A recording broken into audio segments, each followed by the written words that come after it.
Hi, beautiful people. I hope that you had an amazing day. It is finally, well, it's Friday for me. I'm in California. We're going to listen to Donald Trump. He's going to deliver some remarks on seniors and other things. Everything I share is for various purposes only. Okay? Let me get into it.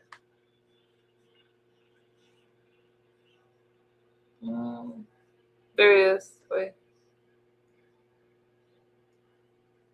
There you go. Let me brighten it up. So,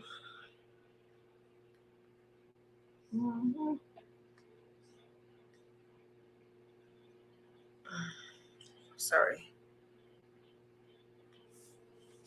What's good, Robin? You don't want to see my clip. I'll be doing a regular live later today, but it'll be kind of late. How are you doing, Robin? I'm going to listen to President Trump a little, but it's good to see you. Chill. What's good? What's good? I'm going to do a regular stream later today, much later. Right now, I'm going to listen to Donald Trump. Okay? Let's go. In the home of Look at him. a great place. I love Florida. We love Florida. With all of the very proud, Robin. great Sorry, boo. American patriots of the villages. Are we happy with the villages? We like the villages. Yo. Now, I shouldn't be here. There was just an attempt.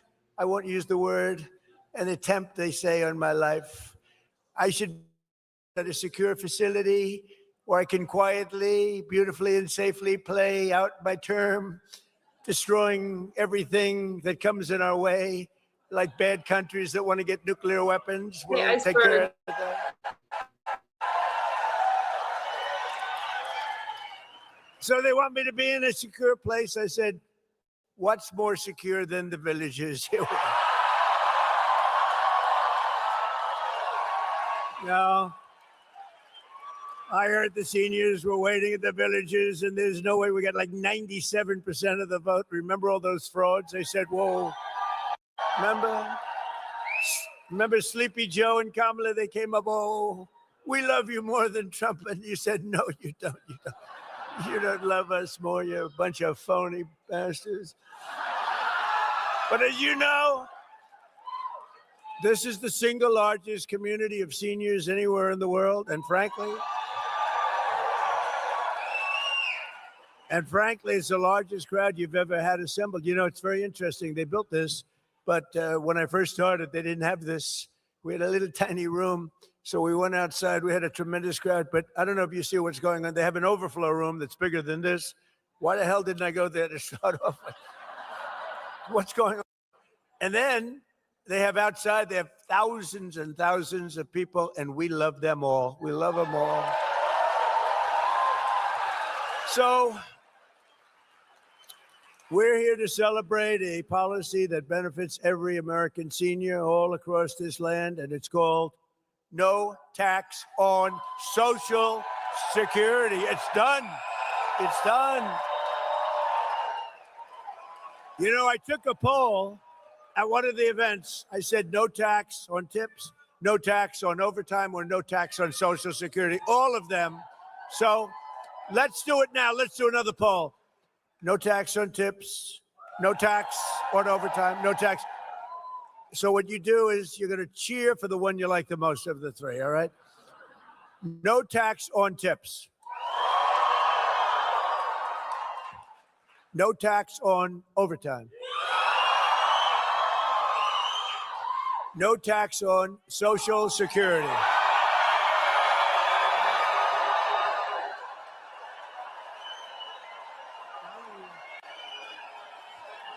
I'm telling you, Dr. Phil. That's the one they like. This Social Security, I thought that was maybe a sleeper. This is more than a sleeper. No tax on Social Security for our great seniors. That's what we like, right?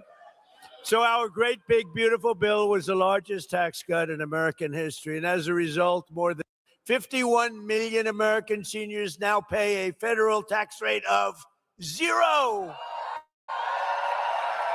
0. And this isn't talk.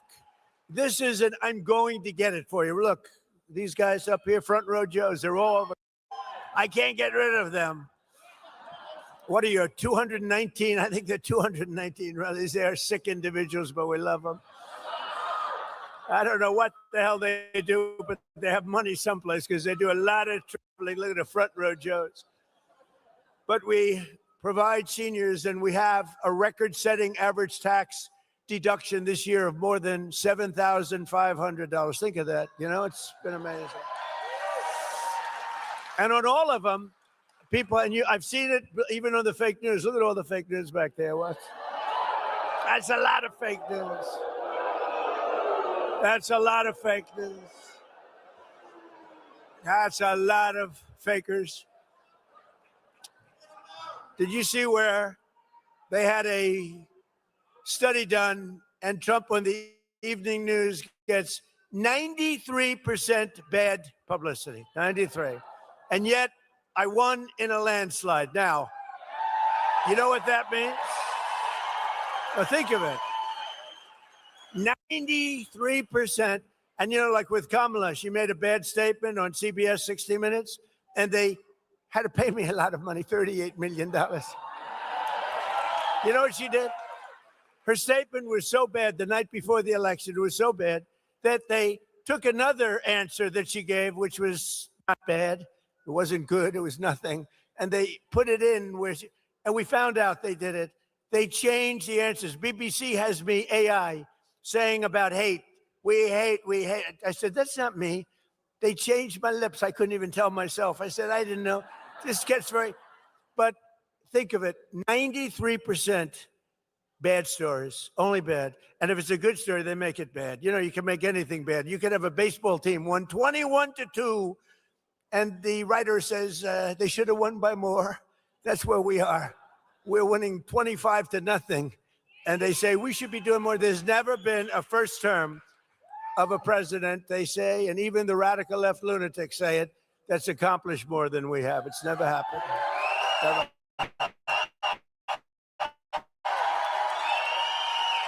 But just to finish off, you know, I love the weave because the weave is great. You go out, Pa, go out. You always have to come back. Someday I won't come back, and they'll say, all right, he's shot. That's it. The weave, I call it, the weave, because you get a lot of stories into one little sentence.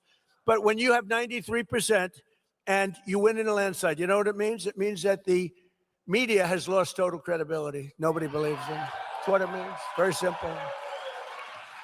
But thanks to the massive tax cut, American seniors just received your largest tax refunds of all time, by far. And here in the Sunshine State, we've issued 2.5 million Florida seniors over $13 billion. Now think of that. Now, I don't happen to be a senior. I'm much younger than you. I'm a much younger man than you. Look at you old guys. Wouldn't you like to be my age? It's young, vital, vibrant. Now, I'm much, much younger than the people in this room, but I feel I can relate to you anyway. See, now the fake news will go tonight and they'll say, he's claiming to be younger than the people. You understand? That means more money to visit your grandkids, bigger budget for taking a trip to someplace that you want to go, or extra dinners out with your family. You're going to do a lot. You're going to do a lot. You know what to do with the money. But I saw it recently. People are being interviewed. And yeah, why don't you sit down here? Come on, front row, Joe, sit down. Get them all to sit down. You know, it must be good when front row Joes still stand up after 300 or something, whatever the hell. They're still standing. That's pretty good. But it's been an amazing period of time. Our country is hot again. We have a great country again. We're respected as a country again. So these are your golden years, but these are really beyond your golden years. This is the golden age of America. That's where we are. We're in a period of time, and you've lived, and you're going to live a long time longer, but you're going right now through the golden age of America. The crooked Joe Biden people, these are radical left lunatics that almost destroyed our country. I'll tell you what, if we didn't win this election, I believe our country was dead. I don't think it could have sustained the open borders, transgender mutilization of your children. I believe our country, men playing in women's sports, they say that's an 80-20 issue. It's not. It's a 99-1 issue. The mutilization of your children, that's a 99-1 issue. These aren't 80-20. They say that's a 70-30 issue. It's not a 70. It's every one of them and so many others. Frankly, look, they have the worst policy in history, but they stick together. Republicans have to stick together. If we stick together, we can't be, because we have great policy, common sense policy. Under crooked Joe Biden, American seniors were ravaged by the worst inflation in the history of our country, devastating the budget, senior citizens. You know, when I say the history of our country, I'm always criticized because they correct me. They say it was 48 years. It wasn't history. It was 48. And I think that sounds pretty bad, too. I actually think 48 years, it sounds more specific. It actually is better. So they say the worst inflation in 48 years. I say the history of our country. But you had the worst inflation we've ever seen. Prices soared, healthcare costs skyrocketed, as Biden and the radical left Democrats in Congress allowed 5 million illegal aliens to pour into our country. This was an invasion of our country. Tell them to turn up the microphone, will you please? Turn up the mic.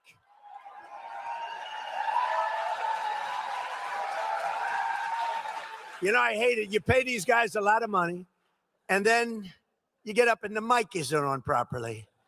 And then they want their money, and I don't believe in paying people to do a bad job. I only like to pay people. I pay early. And I'm screaming my ass off because the mic is no good. Turn the mic up, please. Amazing.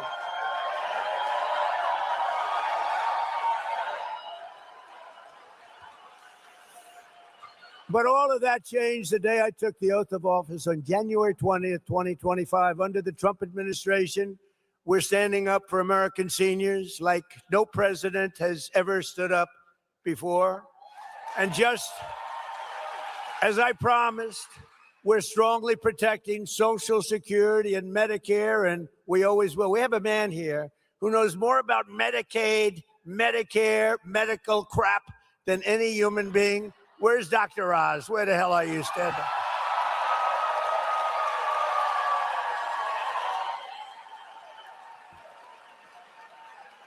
He's great. It's the most boring trip I've ever made. He's telling me about Medicare, Medicaid. All I want to do is take care of you. I don't care. I said, you work out the details, but I did say, give them the max. That's all I care about. Give them whatever the hell the max is. But Oz has been great. You have been great. And Bobby's been great. He's a little different. Do you agree? We needed somebody a little different. No, we got him in Bobby Kennedy, right? But they work together. And it's great. You know, I brought somebody else with me. He's central casting for a Treasury Secretary. If you're casting a movie, look at them. They're already excited. You know, a lot of people didn't know him. He was very successful, great success, actually. But people didn't know him. Now he walks down the street and people are asking for his autograph. It's crazy. Scott, stand up, please. Scott Bessent.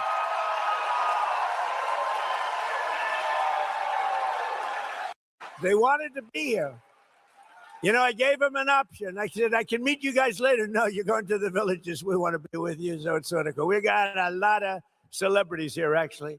But together with the Republicans in Congress, we've removed nearly 300,000 illegal aliens from the Social Security roll. And we've removed more than 100,000 migrants from Medicare eligibility, 100,000, and the number's going up. What we're really doing is saving Social Security because it was so rife with fraud and the Democrats didn't care. They couldn't care less. All they care about is Trump derangement syndrome. They are sick. They are lunatics. We're dealing with lunatics. You can do, but I've learned, you know, with time, I've learned if I want something, I go the opposite. In other words, if I want the wall, I say, I will not under any circumstance the wall. and they give me all the money I want. True, just go the opposite. They're crazy. They're crazy. It actually is a disease. I think they're going to register it next week. Trump derangement syndrome. They're going to TDS. It's commonly known as TDS. This man, an incurable case of TDS. To further stop Medicare and Medicaid from being looted by criminals and thugs, we've launched a war on fraud. You've been watching it in the papers. We're all over Minnesota, California, all over the place. They're taking down hundreds and hundreds and even thousands of people a week and a day. It's led by great Vice President J.D. Vance. He's doing a great job. I said, J.D., I want that job. I want to do it as president. He said, you better, let's do a little delegation, please. But J.D.'s done a great job. Thousands and thousands of people are, it's a fraud. I mean, look at the wonderful country. It's a beautiful country. You should try it sometime. Somalia. It's a beautiful place.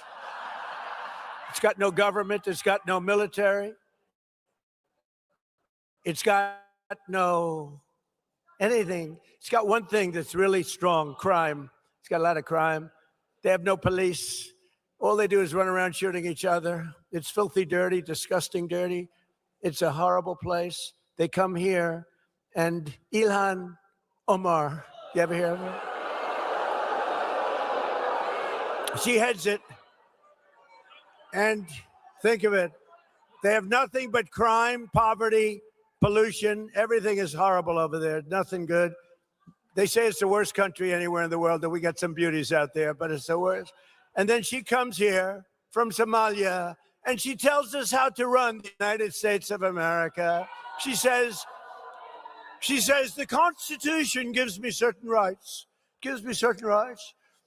And I demand that I be given these rights. Get the hell out. What a phony.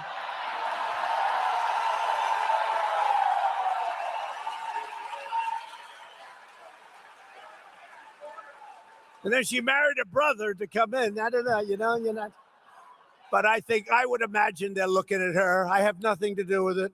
I would imagine. Of course I have nothing to do. I have nothing, but I believe she married her brother, which is totally illegal. Although it's a lovely couple, actually, but it's a little bit on the illegal side. Darling, I love you very much. Good night, brother. Let's go to bed. Good night. Isn't she despicable? I can't stand watching her. I can't stand. Did you see last month? She accidentally checked the wrong box. It said she was worth $38 million. And law enforcement came after her for that. And then all of a sudden she was worth less than $80,000. And she said it was accounting. It was an accounting error. That was not a very good accountant, was it? Huh? No, their whole life is based on fraud and a scam. The whole thing is a scam. And we ought to get those people the hell out of our country.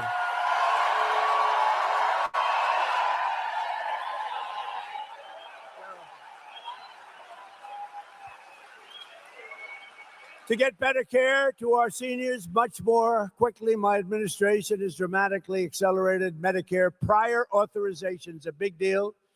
That's what used to take days and weeks and months to get, and now you're getting it done in a matter of minutes. Really, I mean, unbelievable job you've done.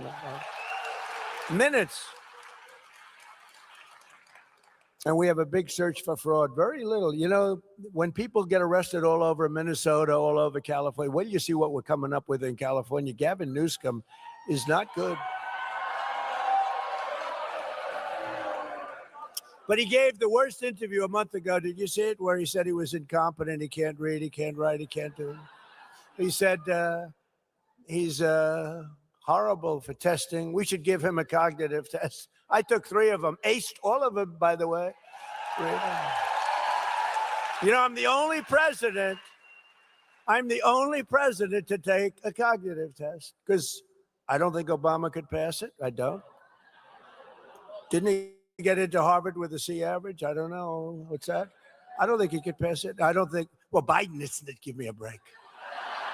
You know, the first question is very easy. It's a lion, a giraffe, a bear, and a shark. They say, which one is the bear? And everybody says, oh, 30 questions. Everyone says, very standard. It's a very standard test, but very tough. Around those last 10 questions, not too many people, even in this very room, unlike Newsom, I'll say, this room of geniuses. He said, I'm in a room of dumb people. That was not good. That was not good. You know what happened to him after that? It wasn't a pretty, but I'm in a room of brilliant people, but a lot of you wouldn't have been able to answer those 10 questions. And when I got the score in the test, the doctor said, wow, I've never seen, you know, you have 5 doctors lined up. They're all over the place. I said, should I take it? You know, I've had different phases. They've said, he's a mad genius. I didn't mind that too much. Then they said, he's a horrible human being. I don't like that much. Then they said, he's really not a smart person at all. I really hated that. So I took a cognitive test, and I said to the doctor, first doctor is Dr. Ronnie. You know Doc Ronnie. We all love Doc Ronnie. But he had a whole team of doctors at Walter Reed, a great place.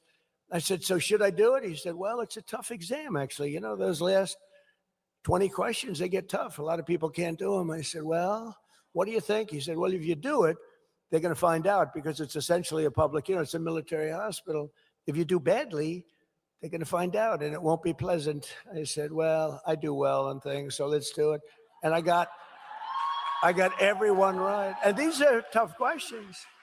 These are tough questions, you know. They say, take a number, any number. Okay, I'll take 99, multiply times 9, okay? Divide it by 3, good. Add 4,293, that's good. Divide by 2, subtract 93, divide by 9, what is your answer? Now, they go a little slower than that, but not much. I don't want to waste a lot of time. But there aren't a lot of people that get it right. I got it right, you know. It was actually longer and more complex than that. But no, it's a tough test, so I took it. And then, everyone said, all right, good, he's smart. He's smart. It's not really smart. It's like, you know what we are, really? We have common sense. We're people with common sense, right? We like strong borders. We don't like open borders for the world to pour into our country, right? From prisons all over the Congo, all over South America. The Congo, I tell you what, the Congo, they just used to think that we were just an open cesspool where they take all their prisoners and dump them into our country. Parts of South America, the same thing. It's terrible. So, as you know, we've done a fantastic job. But I just felt, and I put out yesterday a statement, I think anybody running for president or vice president should be forced to take a cognitive examination. Right? I mean, you get a guy, he gets in, he's got a good line of crap, he gets in, and all of a sudden you're stuck with a man who's a moron. You know, this is not good. This is not good. We went through 4 years of it. It's not a good situation.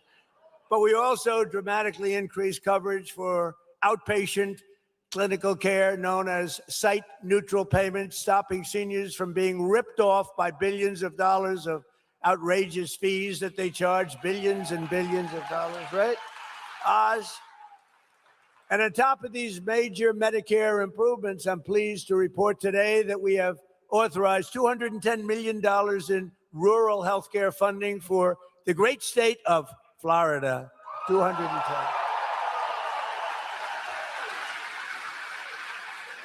We're taking some of the money that they scammed. You know, we're catching billions of dollars, billions. Minnesota, it's like you ever hear the expression, shooting fish in a barrel? It's like shooting fish in a barrel. And that governor and that attorney general are so crooked. It's so horrible. It's so horrible. Boy, oh boy, oh boy. Well, stranger things have happened, I will tell you. By the way, and our attorney general is doing a very good job, isn't he? Todd Blanche, he's doing a very good job. A lot of action. There's a lot of pent-up action. Perhaps most importantly for our great seniors, I've secured the largest reduction in drug prices in American history. You say it. Under my most favored nation agreements, we are delivering you the record-setting discounts with price differences of 400%, 500% and 600, 700, and even sometimes 800% reductions. Now, some people would say it's 80, 90, 70. It depends on the way you phrase the statement, but it could be 500, 600%. It could be 90%. It doesn't matter. We've gotten you the largest reductions in history, the largest reductions. We were the most overpriced. We had the highest price for prescription drugs anywhere in the world, and now we have the lowest prices anywhere in the world. That's all you have to know. And to get that, because Oz said to me, it's going to be very tough. The drug companies are going to be bad, but we had to get the approval of other nations. As an example, I talk about the fat drug. The fat drug, a friend of mine who's extremely fat and very wealthy and very obnoxious. He's a very unattractive individual, actually, but he's extremely smart, very, very successful. He's a highly neurotic person, semi-controlled. I would say, usually I like to say I like a neurotic person, but it has to be controlled. This guy's only semi, but he's in London, and he calls me, he goes, President, in New York, I'm paying like $87 for the fat drug. He called it the fat shot. I've given it that name, the fat shot. And I said, well, it's not working too well for you. But he said, I pay $87 in London. In New York, I'm paying like $1,300. So I'm paying $1,300 and $87. What's that all about? And other people would call me the same, but he made a big imprint because he's a very smart guy. He said, you know what, I had it traced. It's made in the same factory. It's made by the same company. Everything's the same except the price. One's $87 and one's $1,300. He said, this is ridiculous. And it did hit me the right way. And we went to town, didn't we, Oz? We went to town. And we shamed the drug prices because they were for years saying, well, it's research and development. I said, well, it's research and development for them also, right? But we got them. They weren't easy, but we got all of them lined up. But they said it didn't matter. The reason we got them because they said we'd never get the other countries. We had to get approval of the other countries where they'd have to double their prices and triple their prices because we come way down. They go up a little bit because the world is bigger than us, right? So they go up a little bit. So I'd call up, like, as an example, France. I spoke with Macron, right? You know Macron, he's a wonderful guy, president of the country, nice guy. So I say, Emmanuel, your drug prices are a tiny fraction of ours. We can't have that. We're going to have to raise it. No, Donald, I will not do that. No, you will do it, Emmanuel. No, you'll do it. 100% you're going to do it. No, I will not do it. And this went on for about 2 minutes. I'm saying you will. He's saying he won't. So most people would say he won't do it. Then I said to him, Emmanuel, if you don't do it, I'm going to put a 250% tariff on all wines and champagnes that you ship into our country.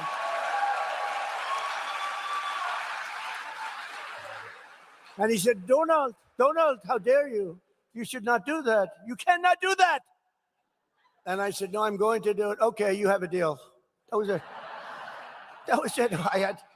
And I told Oz couldn't believe it. He couldn't believe it. And we had the same thing with Germany. We had the same thing with the other countries. I said, look, you're not going to do it. We're going to tariff the hell out of you at double the number that you're talking about.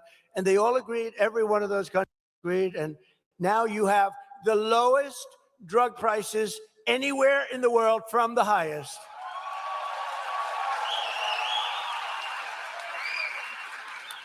And that alone should win us the midterms. But, the fake news doesn't like to write about it. They don't even like. I noticed a couple of the cameras went off when I was talking about it. When I'm getting to a really juicy subject, to me, that's a juicy. Think of it. I mean, you talk about healthcare, it's all around medicines and everything else. And Byron, how big a deal is that, right? By the way, this guy's going to be a great governor. Okay.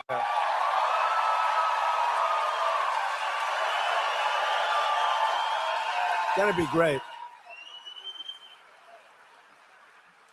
Ag commissioner, you just stand up. What a job he's doing.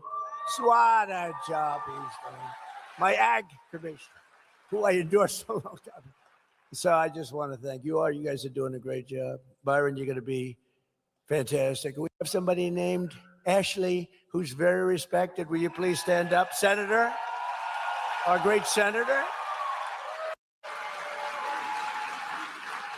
I suppose you're all leading like a lot, but remember, make it too big to rig. You got to go out and vote. Don't assume anything, you know. We did great in the second election. It was a rigged election, but we did great. And I said, well, I had the ultimate poll because we won the second election by a lot. So that's a good poll. So we did it again. And I said, too big to rig. You got to make it too big. They showed me leading by a lot. I said, don't be fooled. Just go out and vote because they are cheaters. They cheat like hell. But all of you have to do, and really what you want to do is Trump, and I didn't name it.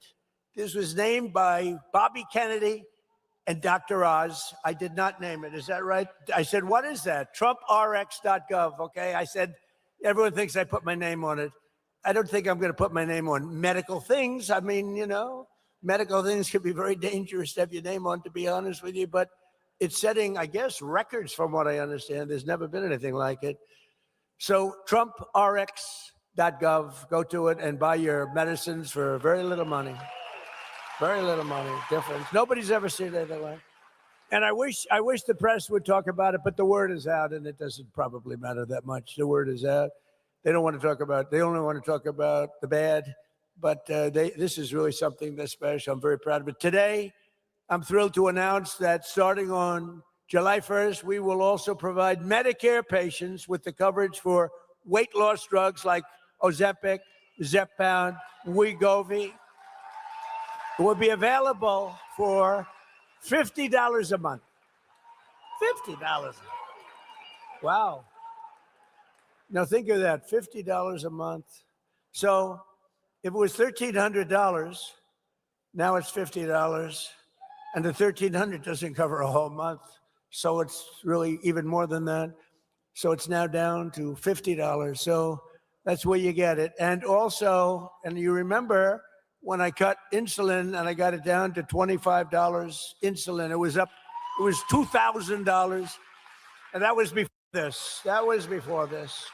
I'm so glad you mentioned insulin. You know, when I got insulin done, it was at the end of my term and I got it done, but it doesn't kick in statutorily for 2 years.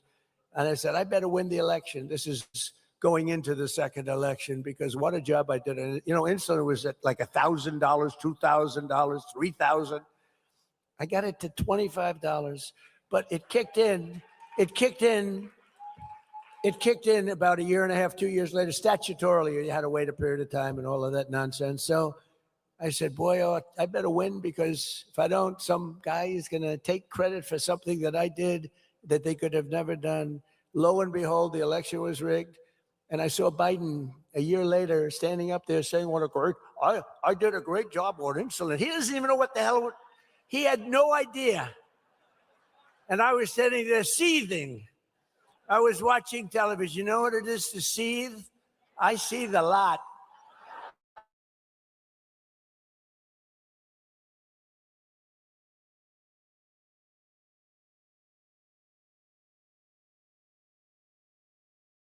One of the times I did, because here I am, I'm president, I guess I can.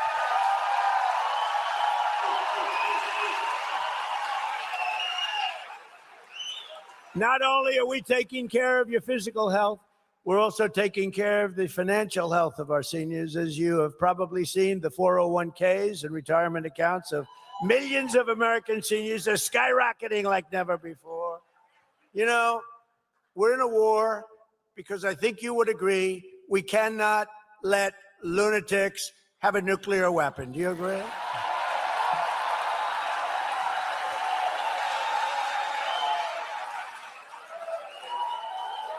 Whoa.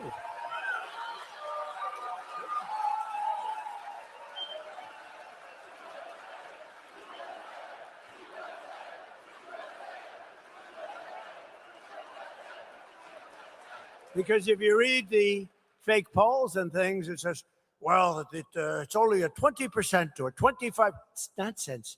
Look at this. I'm talking about all these things you're getting, and you stand up when I talk about you can't let Iran have a nuclear weapon. We can't. But I did something that was I don't know, foolish, brave, but it was smart. I would do it again, but I thought the numbers would be much worse. I thought the stock market would go down much more. I thought the oil prices would go up much more. I said, but we have no choice. Whether it does or doesn't, I have to do what's right. We can't let them have a nuclear weapon. So I called in. Scott Bessent and all of my people, mostly my financial people. And I said, all right, folks, congratulations. We just hit the highest price in the history of the stock market. So I said the Dow would never hit 50 during my 4 years because it was too much of a raise. They thought 6, 7 years out, maybe it could hit 50,000. They said the S&P could never hit 7,000, right, Scott? That would be even more unlikely. Maybe at the end of the 4th year, but probably not. It would be 5, 6 years out. And we hit 50,000 on the Dow before the end of my first year. We hit 7,000 on the S&P before the end of my first year. The stock market is rocking and rolling. Your 401ks are at the highest they've ever been. I don't have to list. I don't know how the hell you could be doing badly. But your 401ks are setting records. I have people coming up to me and saying, you've made me a hero to my wife. You've made me a hero. I've had numerous policemen. I had one guy from years ago because I did the same thing. We had the greatest financial markets in the history of our country in my first term. We're blowing it away now. We're blowing everything away. There's never been a country this successful in that sense before. But yeah. But now I said, okay, you ever do this? Well, you're doing so well. I said, so we just set every record. We have the highest market in history. We have things that just go. And by the way, there are more jobs today in our country than at any time in the history of our country by far, right? So, but we have to think a little long term. And I said to Scott and Howard and all of the people that worked for me, great people, Jameson Greer, all of them, I called them in and I said, fellas, congratulations. We have the highest stock market we've ever had. Everyone's doing great. Oil prices were very low. They were 60 and 70. You were buying oil for $2 and even less. Remember, just a couple of months ago, you were at $2 and $1.85. In Iowa, it was $1.85 a gallon. I said, congratulations. Now I'm going to upset the apple cart for you because we have to take a little journey down to a beautiful country known as Iran. And we have to make sure that they don't have a nuclear weapon. We stopped them with the B-2 bombers. If we didn't do that, we would have had a nuclear weapon. Israel would have been blown to pieces. The Middle East would have been blown to pieces. I think Europe would have been blown to pieces. But under what we were doing, I said, look, we're going to have to make this journey. So it's almost like we built up this great, and I said, now we have to break the eggs a little bit, and we have to go and do it. And the only thing that I'm surprised is that I really thought oil would be, Dr. Oz, we talked about it. I thought oil would be much higher than it turned out to be. I mean, it's not low. It's certainly not low. It's going to come crashing down as soon as this war is over, and they're getting decimated. They have no Navy. They have no Air Force. They have no anti-aircraft equipment. They have no radar. They have no leaders. Their leaders are all gone. Very sad, very fine people. But with all of that, I said, we have to do it. So I think you understand. But I am surprised. I thought the stock market would go down by 25%. I thought that oil prices would be at much higher than they are right now. They're not nearly as high as I thought. And we're going to, look, we're winning so big. We're winning again. Their Air Force is gone. Their ships are gone. They have a Navy, 159 ships. That's a pretty good Navy. Within the first week, 159 out of 159 ships are right now lying at the bottom of the sea. Their Navy is gone.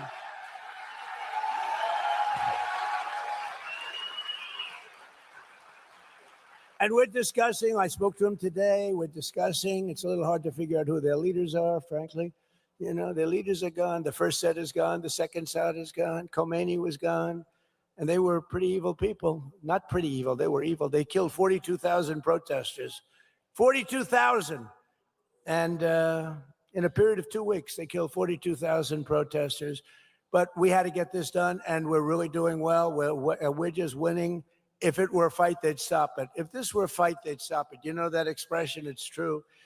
but they're not coming through with the kind of deal that we have to have, and we're going to get this thing done properly. We're not going to leave early and then have the problem arise in 3 more years.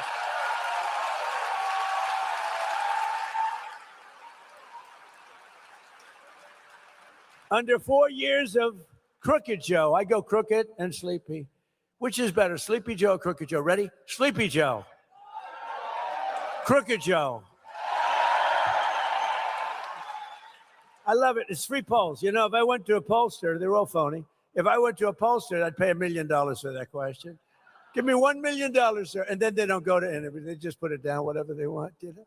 They say, we scoured the countryside. They didn't scour. They sit in their room watching television. They say, oh, let's give Trump a little bit of an advantage. It makes him happy. Under 4 years of crooked Joe Biden, the average 401k rose at the rate of $875 a year. Okay, that's something, a little raise. But you know why he rose? Because of me with the 4 years that we had. Because after that, there was nothing. He would have gone down. They took over the momentum of what we created in the first 4 years, which was incredible. Under Trump, so it's $875. Under Trump, the number 875 is the rise, $30,000. So it's 875 versus $30,000. For seniors, that number is $50,000, $60,000, even $70,000 or more a year. That's what you went up. And just yesterday, I signed an executive order that will, for the first time, expand matching IRA contributions to the millions and millions of Americans who lack employer-sponsored plans. Obviously, some of you. And starting next year, every citizen will be able to go to TrumpIRA.gov and sign up for a high-quality, low-cost IRA so that everyone can benefit from the rising stock market. Go sign up. These are all things that people have been talking about for years, right, Scott? They've been talking about them for years. In 4 years, the Biden administration got less than $1 trillion of new investment. So in 4 years, he got much less than 1 trillion people investing in the country, other countries, other people. In my first 11 months, we secured commitments for more than $18 trillion now pouring into our country from all over the globe. Think of that. Think of that. Less than $1 trillion in 4 years, and 11 months of 12th month hasn't come out yet. That's long enough. But in 11 months, $18 trillion. So that's 18 times more. But think of it. It's really almost 100 times more if you really multiply it out properly. A short time ago, we were a dead country. Now we're the hottest country anywhere in the world. Congratulations. Core inflation has dropped to a 5-year low. And I tell you, the only thing, we got a little raise with gasoline. It's going to come down lower than what it was. Don't forget, we had that gasoline down to $2 and below $2 in many cases. It's going to come tumbling down. There is so much oil out there. It's pent up. It's locked up in the Strait of Hormuz, a beautiful place. It's, I think they have close to 400 ships loaded up with oil. When all of that gets released, when all of that comes out, these people tried to hold up our country for years and years, the world, by closing up the Strait of Hormuz. When all of that stuff comes out, you're going to see prices dropping on gasoline like you've never seen, and all of that, electricity, gasoline, anything having to do with energy. Grocery prices are way down. Used car prices are way down. Look at eggs. Eggs are down by 4, even 5 times. Remember when I took over, eggs were so high? Remember my first news conference as president of second term? 2 days in, I said, ladies and gentlemen, do you have any questions? What about eggs? I said, what? Eggs, egg prices are 4 times higher than they were a year ago. I said, I just got here. I've only been here for a day and a half. And we had a problem with eggs. The prices were through the roof. I got them down to now they're lower than they were at the lowest point 4 years ago. Think of that. But I got them down. Does anybody write about it? No. That's why I like doing speeches. You know, they don't write about it, so I do speeches. That way I can talk about it. Sometimes you got to do it yourself. Earlier this year, I directed Fannie and Freddie to buy, you know what that is? Well, where's Bill? Where's Bill Pulte? He's around here someplace. He's done what a great job. He's created $1 trillion value. Look at him over there. He's jumping. Smart guy. During my first term, I was offered, sounds like a lot of money, but it's very little compared to what, less than $100 million to buy Fannie and Freddie. And I said, nope, I don't want to sell it. Don't sell it. They wanted to sell it so badly. And now it's worth over $1 trillion. If I would have sold it, I would have felt like a schmuck, to be honest. It's worth over $1 trillion. What is it, about $1 trillion now, right? He says higher. No, we could have sold it. We could have given it away for nothing, practically nothing. So I directed Fannie and Freddie to buy $200 billion in mortgage bonds, bringing interest rates plummeting down from nearly 8% under Sleepy Joe and 6% even lower. And don't forget, we had a hostile Fed. We had a guy, too late. We call him too late. He's too late with interest reductions. Jerome Too Late Powell. We had I haven't figured out, is he a bad guy or a dumb guy? But it doesn't matter. The end result, he's either dumb, bad, maybe he's a combination of both. But in any event, because rates, we would have had them even lower, but we've done great considering that we're fighting. Now we have a great Federal Reserve chair coming in, and he's going to be fantastic, Kevin Warsh. We've reduced the annual cost of a typical new mortgage by $4,000. Think of that, $4,000 a year after decades of other countries stealing our jobs and plundering our wealth, taking advantage of our country like we're a bunch of fools. Thanks to our strong policy on tariffs, I love those tariffs. We cut our gaping trade deficit by 55% this year alone. So we had a trade deficit with massive when I took over. And if you cut it by 1%, 2%, you're considered like a genius. I cut it by 55%. And next year is even better. And that's despite the Supreme Court making me do the tariffs a different way. I cannot believe they did that, but they did it. They shouldn't have done that, but it doesn't matter. I'm doing it a different way, a little more work, a little more time. Pay back $159 billion of the money that you got in. But we're doing it. It's actually very solid. It's 100%, can't be challenged. And we informed the very beautiful country of Germany that because of the fact that they and other European nations have not adhered to our trade deal. They haven't adhered to our trade deal. We have a trade deal that Scott and me and Howard and all our great people, Jameson, we all did a great trade deal, but the European Union has not adhered to it. So we've increased the tariffs on all cars coming into the United States by 25% and trucks. Knowing that if Mercedes and BMW and the truck companies and all of the people out there that send stuff in and didn't pay anything for years, they ripped us off. They took our jobs away from us. Not anymore. It's the opposite. They're all coming back. You know, factories are pouring back into our country, but they're all coming back.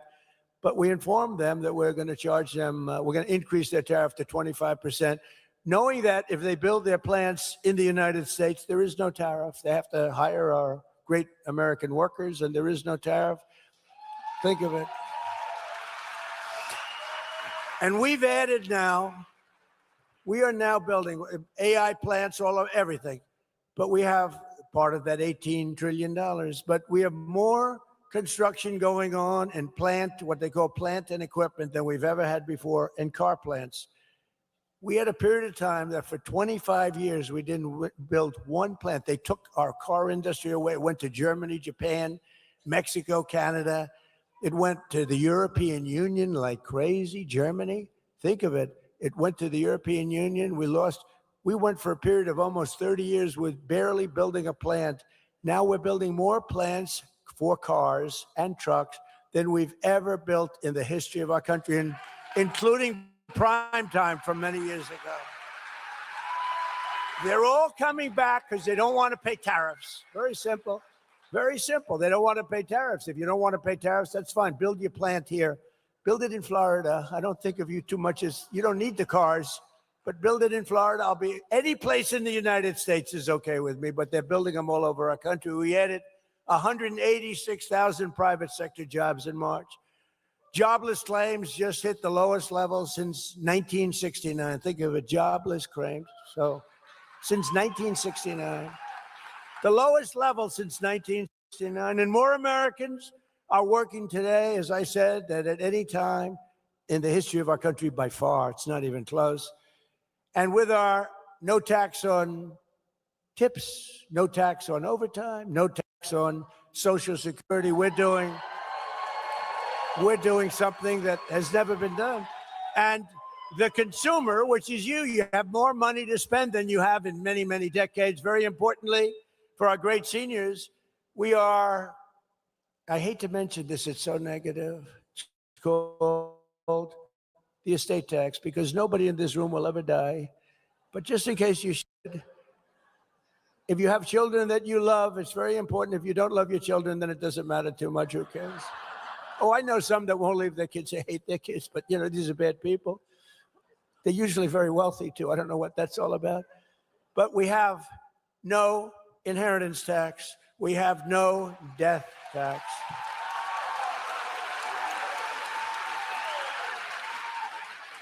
Who really affects is the farmer, the small farmers, medium-sized farmers. They're called land-rich, cash-poor. You know, that beautiful land that's very valuable, but they don't make tremendous income. And they die, they leave it to their children. Their children goes out to the local banker, borrows money to pay the tax because the tax was 50% and more. And they end up losing their farm. In many cases, they love their life. They commit suicide. It's a crazy thing. They lose their whole life and they commit suicide. There's no more of that. So when you die, you leave your farm or your small business to your children. You have no estate tax. You have no death tax. I think that's a big deal. To me, that's a big deal, right? Byron, that's a good one, right? That's good. You know, you want to lead your way of life. You don't want to be forced to sell your farm. Sometimes you can't sell your farm for what they think it's worth, and you have nothing but trouble. What a problem it was. You don't have to worry about it anymore. We made interest on new car loans tax deductible, but only if you buy a car that's made in America. Otherwise, we couldn't care less. That's a big deal. So that you go out and you borrow money to buy a car, and, you know, you paid interest, you didn't get, now you get a deduction. That's like 40, 50%. It's like a phenomenal thing. You get 100% deduction on interest. So the interest payments that you make to the bank for the car loan, you're able to deduct that from income tax. Now, it has to be made in America. So go buy American cars or cars that are made in America. And we also created the brand new Trump accounts along with a really fantastic family, the Dell family. Have you used their computers recently? Susan and Michael Dell, well, they're amazing people. He put up $6,250,000,000. A lot of people said, I'm going to match him on the 250, but even the 250 is a lot. Think of it. He was the first one. He bought $6,250,000,000 of these accounts for children all over the country. And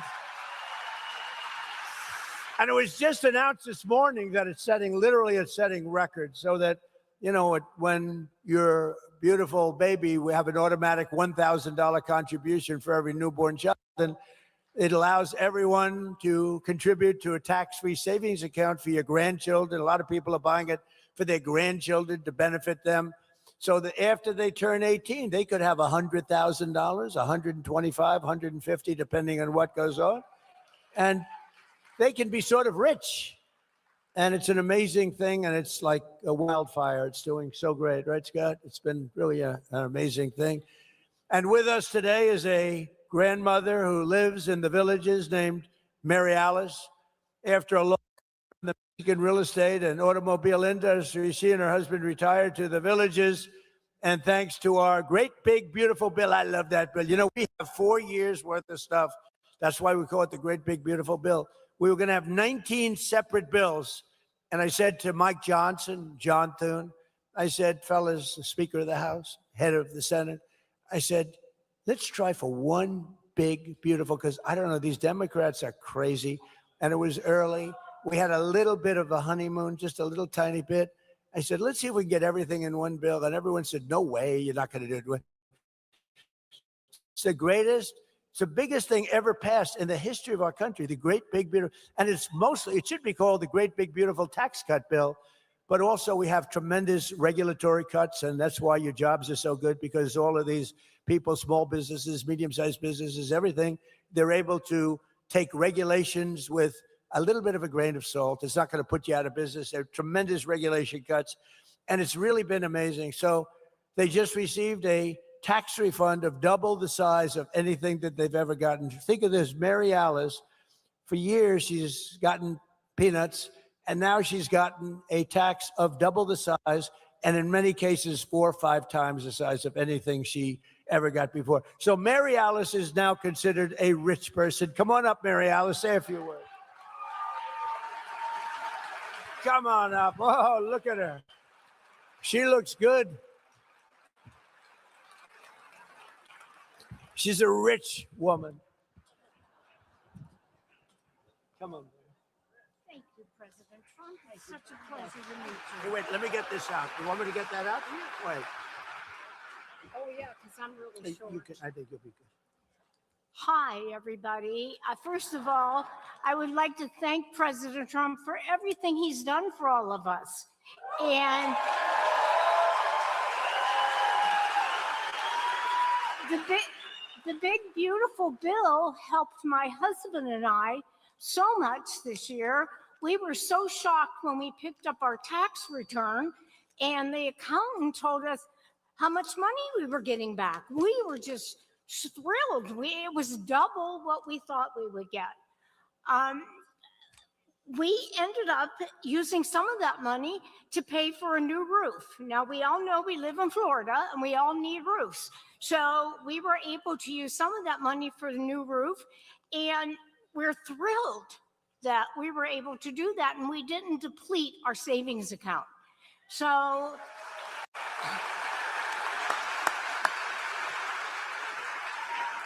and this is all because of the no tax on Social Security. And, you know, we live on a income that's fixed. And so we have to be careful how we spend our money. And thanks to President Trump and his administration, we've been able to live a great life here in Florida. Thank you, everyone. Thank you, President. Thank you. Thank you, darling. Thank you. Wow. That's better than I can do, I'll tell you right now. No, it's a great story. Thank you, Mary Alice. You're really something special. Thank you. Congratulations. But never forget, every single Democrat in Congress voted against no tax on Social Security. They voted against it, every single one. We didn't get one vote positive because they're just like a sick unit of people, just like the State of the Union speech. I introduced people, the mother of somebody who was slaughtered by an illegal immigrant that came in, slaughtered so horribly, and please stand up. And the mother stands up. She's beside herself. The Democrats are sitting here. They didn't move. They're just sitting here. No, just sitting here long fast. The Republicans are going crazy there. They're screaming, and they love, they love the woman that they wouldn't clap, or the helicopter pilots that did so well in Venezuela, a great, incredible military achievement. And he was shot in the legs, bringing down a lot of men in the helicopters, a big Chinook. And he was shot in the legs, and you operate those things with the legs more than anything else. And he was very badly hit hard in the legs, and he brought that helicopter down, and then he says, take over, because I'm going to be passing out now, after it was perfectly landed in exactly the location they had to be. Otherwise, we could have had a problem like Jimmy Carter had. You remember that problem with helicopters crashing back and forth? It was not good, but that was Venezuela. How good did that work out, right? And we introduced him, handsome guy, beautiful looking guy. We introduced him. we gave him the Congressional Medal of Honor. That first time it's ever been done at a State of the Union. We gave him the Congressional Medal of Honor. And the Democrats sat there like a bunch of dead people. They didn't move. And I called them out. I said, you people are crazy. There's something wrong with you. But they voted against income tax cuts for seniors. They voted in favor of the largest tax hike in the history of our country. They wanted the largest tax hike in the history of our country. They also created the catastrophic inflation that I told you about, worst really in our history. If congressional Democrats had their way, Florida seniors would be paying higher taxes, higher prices, while Republicans have given you much lower taxes, much lower prices. You know, I use the word affordability, but I was the one that received these high prices. You know, it's amazing. I come into office and I say, wow, look at how high these prices are. And the Democrats start screaming, affordability, affordability. They're the ones that caused the problem. I'll tell you one thing. They got one good line of bullshit. That's one thing I'll say about it. They are so bad. They are so bad. It's true. Affordability. It's the first time I heard the word. I'm 2 days in, and I watch this sleazebag, one of these crazy congressmen, get up, and he's being interviewed. He said, affordability, prices are too high. I've just got there. But we brought prices way down. They gave us tremendously high prices, and they'll give them to you again. They take over. You have to get out and vote in the midterms because they'll give them to you again. And we're pleased to be joined today by some of those great warriors from the House and Senate, including someone who is representing your great state really well. And I introduced her just briefly before, but she's fantastic. She's a great person, a great senator, Ashley Moody. Thank you for being here, Ashley. Thank you, Ashley. And I also want to introduce Randy Fine, who's back there, Kat Kamek, who's over here, Daniel Webster, who, by the way, is retiring. I don't like that. Where's Daniel? You're around here someplace. Daniel, stand up, Daniel. What a career. He's retiring. And I know we have a good Republican taking your place, if that's possible to take your place. Thank you, Daniel. Great career. We appreciate it. Long time. How many years? Long time. He's been there a long time. Great gentleman. And a man who never stops fighting for the state of Florida. I know it. He is a fighter. Byron Donalds. Byron. Special. Special guy. Thank you. Thank you. He's so far ahead in the polls, I don't have to ask him to come up. I would ask him, but when you know, my theory is when you're up by more than 20 points, I don't want to waste the time. Okay, is that all right? He's killing him. Another great culture, Commissioner Wilton Simpson, who's running and going to be great. He's a great guy. And the Florida CFO, Blas Ingoglia. Blas, where are you? Yes, Blas, thank you. Thank you, good job. We're also joined by very much of a legend. He's really an amazing, he straightens you out mentally, probably has his own problems, but we don't have to know about that. But we've all grown up watching him. I've watched him for so many years. I did a show before the election, and I thought I was sort of doing him a favor by doing him the show. I said, I'm hotter than he is. Why the hell should I do a show? But I did it, and I have never had such a response as I had on that show. Where's Dr. Phil? Are you here? Come here. Come here, Dr. Phil.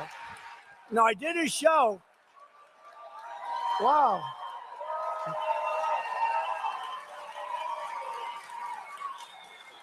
Come on up here, Dr. Phil. Get up here.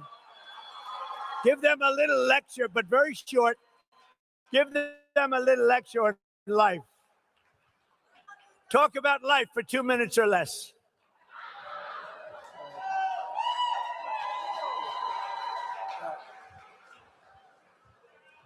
Well, hello. I had a different reaction than the president when I told my wife I was coming to the Villages. She said, oh, no. No. Not without me, you're not. Those people are crazy partiers. She says that Robin says, give you her love. She really wanted to be here, but we have grandchildren, so I'm now fifth in line. By the way, Mr. President, I've given that cognitive test that he took. I used to administer those where you give them 9,000 divided by 2, 6, 7. I recall one guy did that about the president's age. Took about 6 minutes to go through it. Said, so what's your answer? And he said, a small wire-haired terrier. So great that he got that done. No kidding. Listen, I really do want to take a chance to talk about this a little bit, because what the president is doing here is really something you got to think about differently. He's restoring trust between Americans and the government, because you understand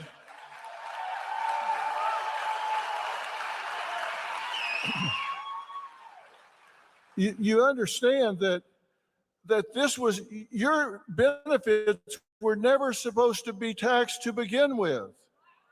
That was the deal the American government made with the American people. And from 1935 until 1983, that was the deal. And then they changed the deal.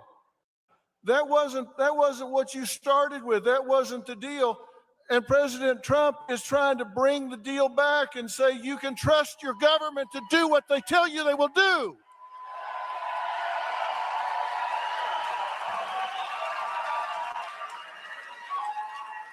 President Trump is fighting to restore trust between Americans and the government.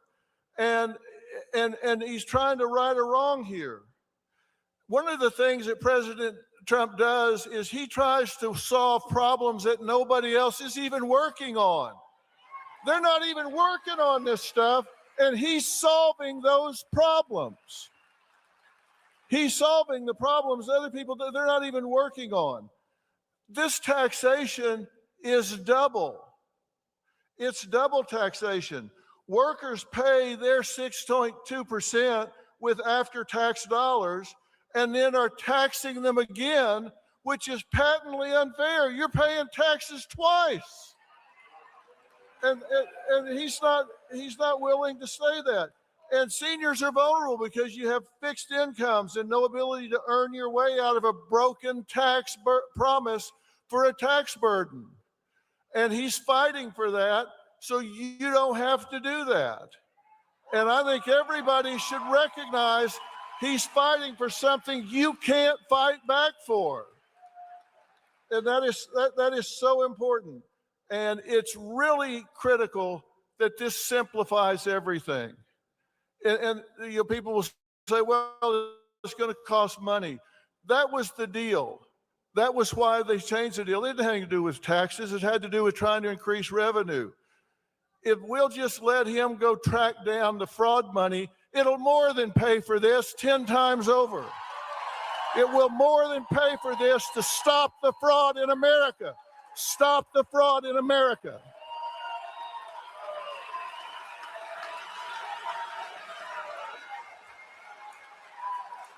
And here's a little reminder. Here's a little reminder in case your mind is playing tricks on you.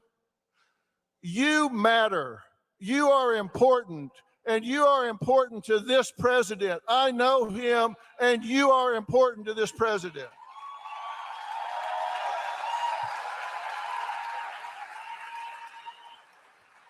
And I will tell you a quick story. We win. The end.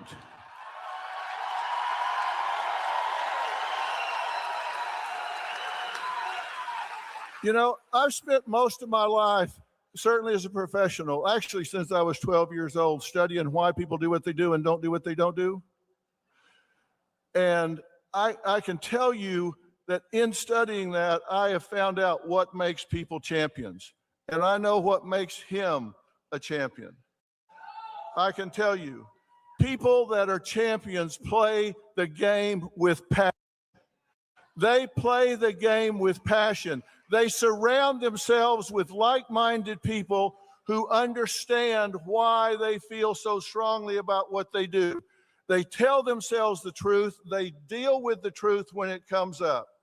And I didn't come down here just to stand up and say a few things and get a little golf clap from everybody and say, nice speech. I wanted to come down here because I want you to remember what I'm saying about President Trump and not getting taxed on your Social Security benefits and about his leadership. I want you to remember that on May 1st, the bald guy came up and told you that this is important and we've got midterms coming up and you need to make sure that not only you vote, but find 10 people and make sure that they vote.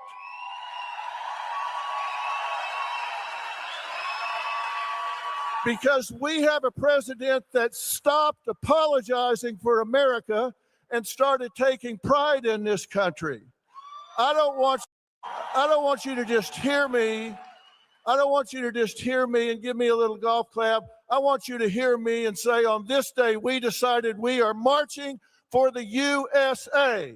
We are marching for the USA, and we are marching for this president. March for the USA. March for the USA.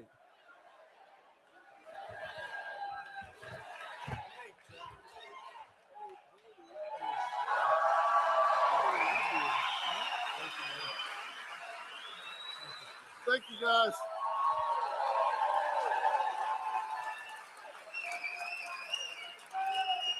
That was a good job. Thank you, Phil. That was great. So just in finishing up, I just want to say, Phil, that was fantastic. Thank you. So true. You weren't supposed to be paying those taxes, but now you're not. So today we delivered the huge win for our great fishermen and anglers here in Florida. I don't know how many people fish. Does anybody fish? We've just officially approved something they've been looking for a long time, all state permits for the 2026 red snapper recreational season. For years, our great fishermen have been punished with very short federal fishing seasons despite record high fish populations, and the states are begging, they're just begging, and the people are begging to get going. We want to go fishing, and the incompetent Biden administration tried to shut down the oceans for our fishermen. We love and respect our fishermen. Unlike the Democrats, will only do them good. So to all of those who fish red snapper and other fish, Trump and Noah are delivering for you. So just enjoy it. We're all set. It's all done. You got fish. If you catch some extra fish, enjoy it. Got plenty of fish. There are a lot of fish in the ocean. I don't know where they came up with that one, but there's a lot of fish. You know, the environmental catastrophes that they've done to this country is just terrible. Starting on day one, we took the most dangerous, unsafe, violent, and open border and created the most secure border in the history of the United States of America, with 0 illegal aliens having come into our country in the last 11 months. 0. In 2025, we achieved the largest drop in the murder rate ever recorded. I hate to even say it. It sounds like sort of terrible, but think of it, the murder rate, who talks about that? But crime has gotten so bad during the Biden administration.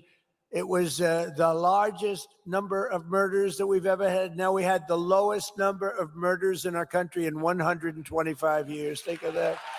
All the way back to 1900. We cut the flow of fentanyl across the border by 63%. Think of that. And it doesn't come in at all by water. I wonder why.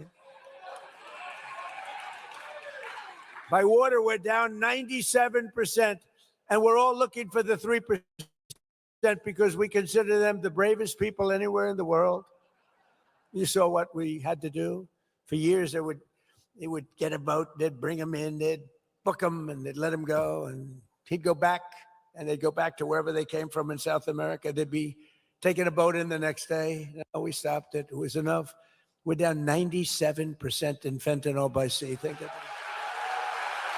And we unleashed American energy with those beautiful words, those gorgeous words that probably helped me get elected. It's lucky we have all that oil because we're selling a lot of it now. Those ships are coming up instead of the Hormuz Strait. They're coming up. Those ships are coming up by the hundreds. They're loading up in Texas, Louisiana, Alaska. But we had those beautiful words. We have plenty of oil. We have more oil. We have double the oil.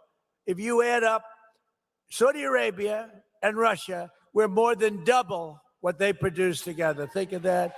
The words are drill, baby, drill. And as you can see, we rebuilt our great military in my first term and spent over $1 trillion of investment over the last very short period of time. And despite the fact that they embarrassed us in Afghanistan by leaving a lot of equipment behind, those fools, but it was still a lot of equipment, but not a lot compared to what we did. But we rebuilt it during my first term and my first year. And I didn't know we'd have to use it this much, but if you look at what we've done, I mean, Venezuela is considered one of the greatest military movements in history. There's never been anything like it. And frankly, we're doing just about as well in Iran, but I don't like talking about it until the jobs are finished. Let's not talk about anything until it gets finished. But think of it, their Navy's gone, their Air Force is gone, their whole place is gone. And then we get people to say that we're not winning. You know, the radical left to say, we're not winning. They don't have any military left. It's unbelievable. It's actually, I believe it's treasonous. Okay, you want to know the truth? It's treasonous. So we rebuilt our military. We have the greatest military anywhere in the world, and we've proven that. In Venezuela, we're proving it right now in Iran. They're looking at this and what the hell is this? This should have been done in Iran by other presidents long before me, and it should have been done by other countries too. And we got no help from NATO. We got no help, zero from NATO. You know, we spent trillions of dollars on NATO. We got no help. We didn't need it, but we got none. I said, would you like to come? Yeah, you're fired. He said, fire him. No, they know they got problems. No, it was a paper tiger. We got critical race theory out of our schools. We abolished DEI all across our federal government. Our people are prospering again. Our country is winning again, and America is respected again, perhaps respected more right now than ever before. And if you go back 1 year, 1.5 years, we were a laughing stock all over the world. We had a president that couldn't walk up a flight of stairs. The whole thing was ridiculous. Couldn't walk upstairs or downstairs. Now, I'm very careful when I say this, because there'll be a day when I may go down, and I don't want to be too strong on that, because if it happens, I want to just pop up and say, hi, everybody, how you doing? But he fell excessively. He fell more than any human. I think he set a record. Most falls in history. No, he was a laughing stock with it. He wouldn't have what they did to our country. I'm telling you, we wouldn't have a country. We couldn't have stood another year of it with the borders. Our borders were that wasn't people coming. That was an invasion of our country. 11,888 murderers, 50% of which, more than that, killed more than one person. These are the people they allowed into our country. The good news is we're getting them back, and we're getting them out. We're getting them out.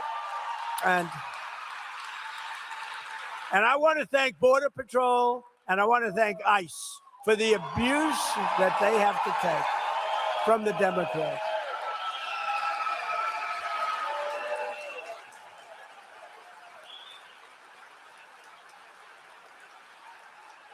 That's nice. They'll be happy to hear that.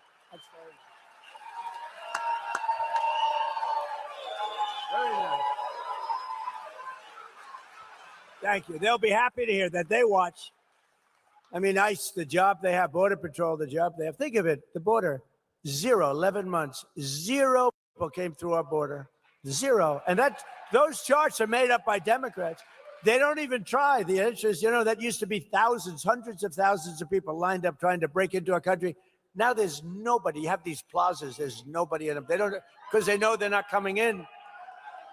But the job that Border Patrol and ICE, and then they get ridiculed and defunded. They will defund your police. If they had free reign, the Democrats will defund your police. We cannot. This is what they're doing with ICE. This is what they're doing with Border Patrol. With the help of our Republican majorities in Congress, we will pass the great health care plan, stop all payments to big insurance companies, and give the money directly to the people to buy their own health care, which will be a much better health care at a much lower price than ours. You're working on that. It's one of the most popular things. You know, the problem is that Democrats will not vote for it because they're owned by these big insurance companies. They're owned, lock, stock, and barrel. We want to pay the money not to the insurance company, but to the people directly to the people, a health savings account, directly into that account, and you go out and buy your own much better health insurance at a much lower cost. Money left over will crush violent crime. We have done an unbelievable job on crime, impose harsh new penalties for repeat offenders, crack down on Marxist prosecutors, rogue judges, and end deadly sanctuary cities, which is basically only to protect criminals. It's a sanctuary for criminals. Then we will end one of the worst things that's happened in our country. It's just absolutely hurt our country so badly. No cash bail. They go in, they murder somebody, they're out on the street in another 15 minutes after going into a court. No bail, no cash bail as a disaster. We'll end it, and we will defend America's borders. We'll pass the Save America Act to protect our sacred American election. Because all voters must show voter ID, all voters must have proof of citizenship. And there will be no mail-in ballots except for illness, disability, military deployment, or travel. And we will also enshrine in permanent law no men in women's sports. And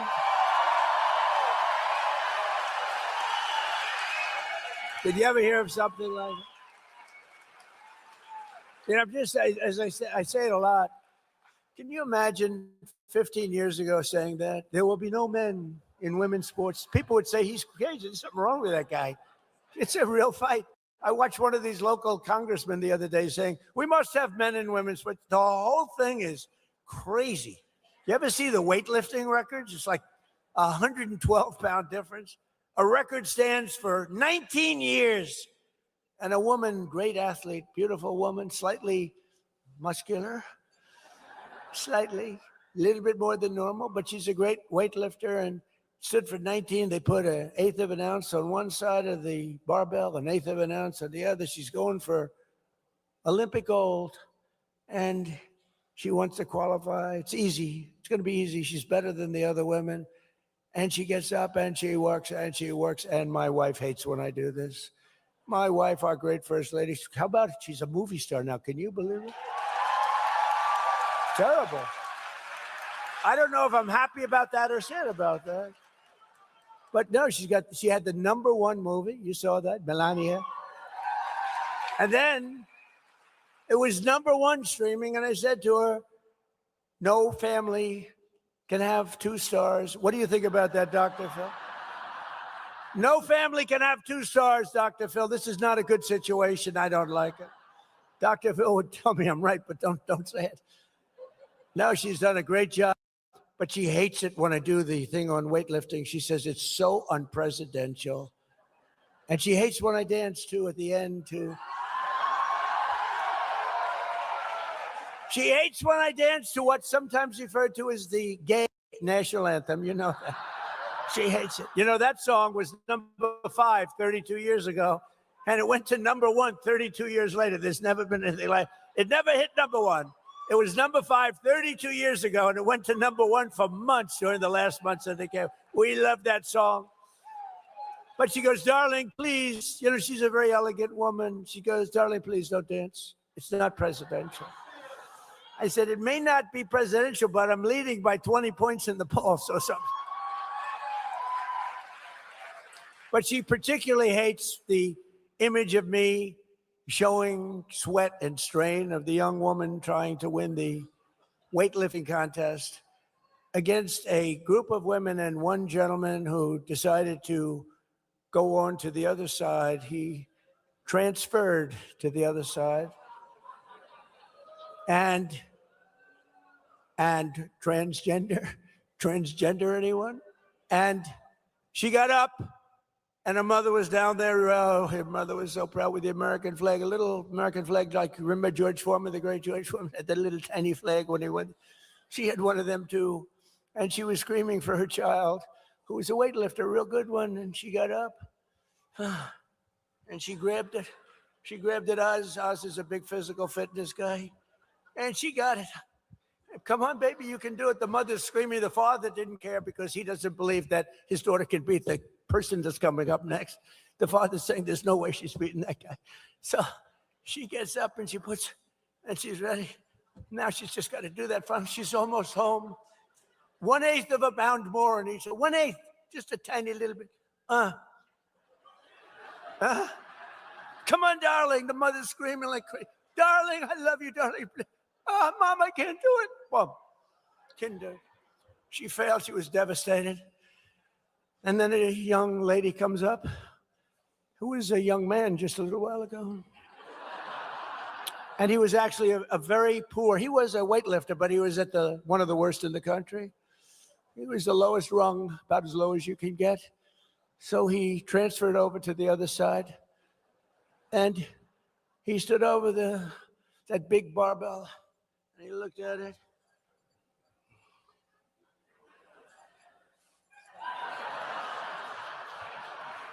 The guy could have lifted another 150 pounds.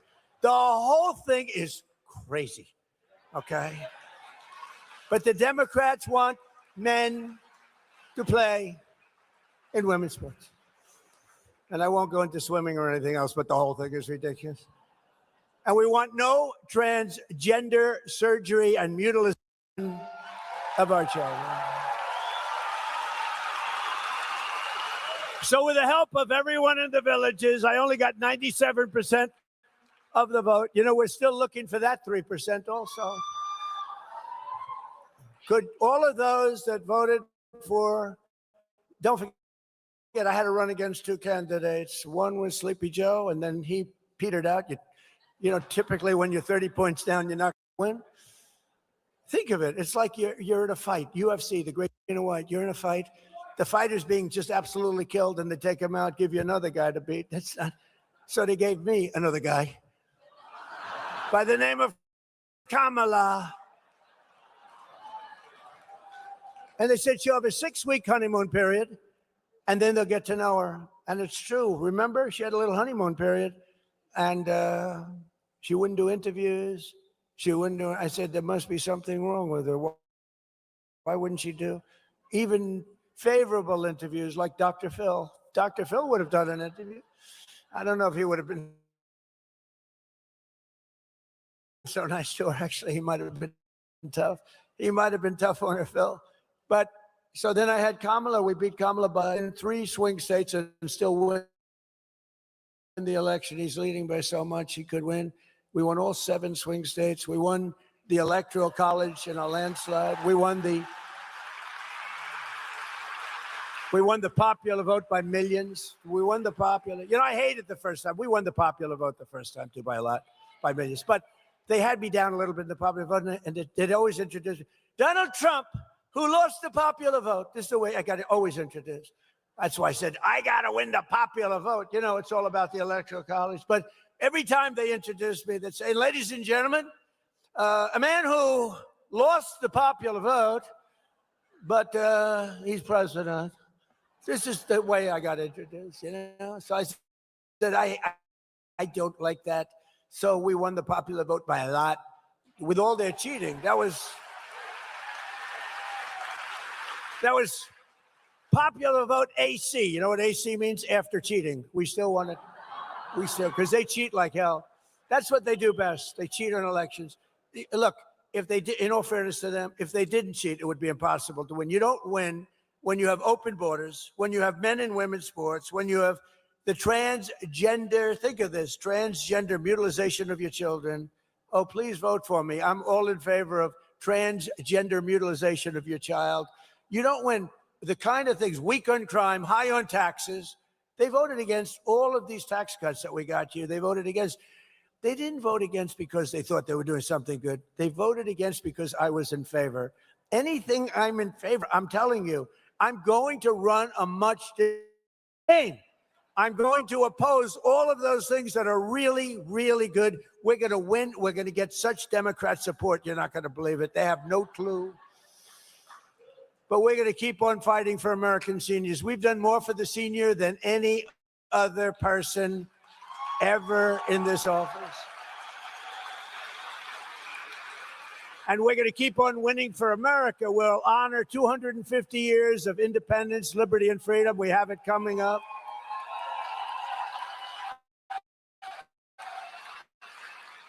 And we've made our country great. You know, we'll never, ever disrespect MAGA, Make America Great Again. But, you know, when you think about it, Make America Great Again, America is now great.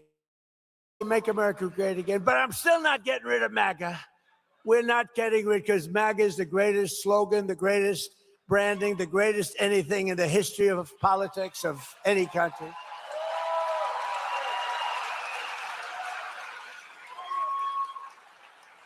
You remember last time, because we were doing so well, I had a potential slogan, Keep America Great. So instead of Make America Great Again, it was Keep America Great. Here's the problem, CAG.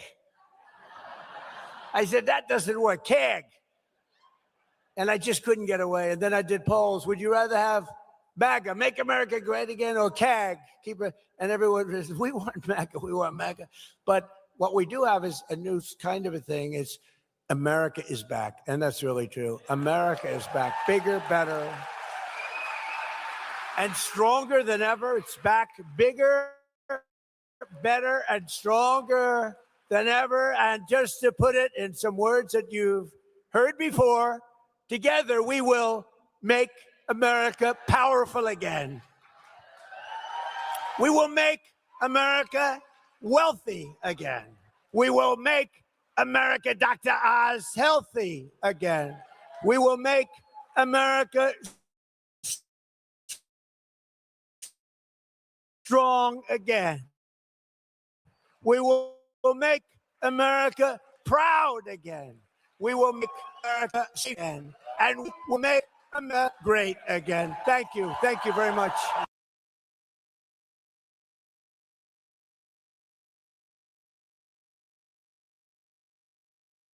As much as I would love to watch that video right now, you guys, wasn't that great? Wasn't that great? Donald Trump is just, he's done a lot. He's done a lot. All right. I think we're gonna go here. I want to show you guys what's recent. And then, wait a second. There we go. I got you. That was awesome. Just we are privileged to welcome leaders who are actively shaping the direction of our nation. Tonight, we welcome the person who is shaping not only our nation, but our world. I hope this is it. We are deeply honored by his presence and willingness to share his valuable time with us. Ladies and gentlemen, please rise and join me in welcoming the 45th and 47th President of the United States of America, President Donald J. Trump. That's going to get me copyright. Market more than almost any. You guys have no anti-aircraft capacity. They have no radar. They have no leaders. Actually, their leaders are all gone too. It's part of our problem. We don't know who the hell we're dealing with. Good morning, David. They call up. This is Mohammed. So and so. They say, "Are you a leader? We're looking for a leader." It's the only country in the world. Nobody wants to be a leader. You know, they say, "Would anybody like to be president?" And there are no takers. But great iceberg. I think we're doing a great job over there. Actually, we're We have they used the Hormuz Strait as a weapon Me for too, many, Darren. many years. They said they'll close it. So they closed it. Then I closed it on them, which is sort of, We got some Trump they want a little supporters in business. the They chat. get no business. But it's going to work out All right, because let me everything works out. You look at what we did with Enjoy the video, Venezuela. you That guys. was an amazing military maneuver. And now we have a great relationship with Venezuela. 100 million barrels of oil we've already sold. It goes down to Texas. It goes to be refined in Texas. 100 million. We're going to be another over the next month. It's going to be another 100 million. And you'll be happy to hear this because you're a lot of great business people here. This is the first war that you've seen in the United States for a long time where we actually have paid for the cost of the war by about 37 times already. In other words, it cost us a lot. We had those big, beautiful aircraft carriers, lots of planes and everything else, but we've paid for it many, many times over. And we're getting along great with the people, the leaders of the country, and we're working with them very closely, and they're relying on us totally. And the relationship is very good. And they're doing more business now than they've done in 15 years, probably. And we have the oil companies all moving in. The big American oil companies are all moving in. It's really been amazing. And then I said, well, now we can take a little pause. We ended up doing you all know, you people that probably see the stock market more than almost anybody in the world. There's no group in the world that's more stock market oriented than the people in front of me. Many of you are responsible for some of those successful stocks, but the stock market hit today an all-time high again. It hit one yesterday, hit one the day before, during what they call a military operation. You know, they don't like the word war, and they call it a military operation because that way you don't have a war, you don't have legal problems. But you ever hear a situation where we're knocking the hell out of somebody and we have a Congress, please, you've only got 3 days left. We spent 19 years in Vietnam. We spent 12 years in Iraq. We spent 7 years in another place, 2 years in another one, 7 years in another one. We had another one for 14 years, and we're in there for 6 weeks. What's taking so long? Now, we could leave right now. If we left right now, it would take them 20 years, 25 years to rebuild the place. But we're not doing it because we have to do it totally right. We don't want to have somebody coming back in 5 years and you have an incompetent president, which we just went through 4 years of a very terrible situation, very incompetent. But this should have been done long before I got to office. So we had to do it. The crazy thing is I had all my financial people, Scott, Howard, all of the different people. And we're celebrating the success because we have the highest stock market. We broke 50,000 on the Dow. Nobody thought it was possible. They said maybe at the end of the fourth year, but probably in 6 years, 5 years, but not during this term. It's too much. We did it at the end of the first year. Then we broke 7,000 on the S&P. We did that at the end of this year, long ahead of schedule. And then I said, we have the most successful, by the way, more oil is being drilled right now than at any time in the history of our country. We're doing double. Think of this. We're doing double Saudi Arabia and Russia combined. Double Saudi Arabia and Russia combined. Nobody knows that. And you see all of those big, gorgeous ships coming up from all over the world because the strait is closed by us, and they're coming to Texas now and Louisiana to load up, big ones. 2 million barrels of oil, the big ones, those are the big ones. And they're all heading up. And you see the line, they call it the conga line. I don't know what that's supposed to represent. But you see those graphs, it's made from Space Force. We were responsible for Space Force. We needed Space Force. We were being killed in space by China, by Russia. In my first term, I created Space Force. First time in 79 years that we did a new division, a new grouping, because you had the Marines, the Army, Navy, the Marines. We had the Coast Guard. We have all of the different branches of government, the Air Force. And they thought the Air Force and the Space Force would stay together. But the Air Force wants the Air Force. They're not going to give, and space is so important now. And we did Space Force, and all of those things, many of those things that you're saying is because of Space Force. And now Space Force we were losing badly in space to Russia and China militarily.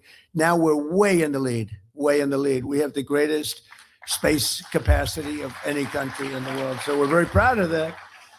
We need it. We need it for protection because it's a nasty world out there. We need it for protection. So we're very proud of Space Force, but they, among other things, they give you beautiful satellite pictures of what's happening in the world. And when you look at the Hormuz Strait and you see all of those ships, all of those people and ships that they want to get out or they want to get in, they're all over the place. They're like little ants, right? They look like a little anthill, and hundreds and hundreds of ships. And we have a Navy that is unbelievable. We put up, it's a blockade. It's a blockade. And you saw the other day where a massive tanker, this was bigger than 2 million barrels, a massive was trying to run it. And the young captain of the ship from Annapolis, these guys are like central casting. You could put him in. I'd say something about Tom Cruise. I was going to say better looking than Tom Cruise and taller, but I'm not going to do that because he's a friend of mine. I can't do that. But they're like central cast. You could move them to Hollywood right now. They'd be movie stars. But you saw him saying, we have guns trained on your ship. Turn your ship around. Turn, and this is loudspeakers that go over the ocean and they hear them from 2 miles away. Turn your ship around. Turn your ship around. And all of a sudden yes, we are going back to Iran. We are going back. They turned it around. It takes 10 miles to turn the sucker. You know, it's not like turning around a bicycle. It's big stuff. And then we had the other one you saw from 4 days ago where they were going to ram we call it an iron wall. It's essentially an iron wall. We have such great military and great Navy. And they were going straight through. And they said, turn your ship around. And there was no response. Turn your ship around. Evacuate your engine room immediately. And you see all these guys running out of there. Now, they're 5 miles away. And one shot into the engine room, blew up the engine room. The ship stopped. They used tugboats, and then we landed on top of it. On top of everything else, we then land on top of it, and we took over the ship. We took over the cargo, took over the oil. It's a very profitable business. Who would have thought we were doing that? We're like pirates. We're sort of like pirates.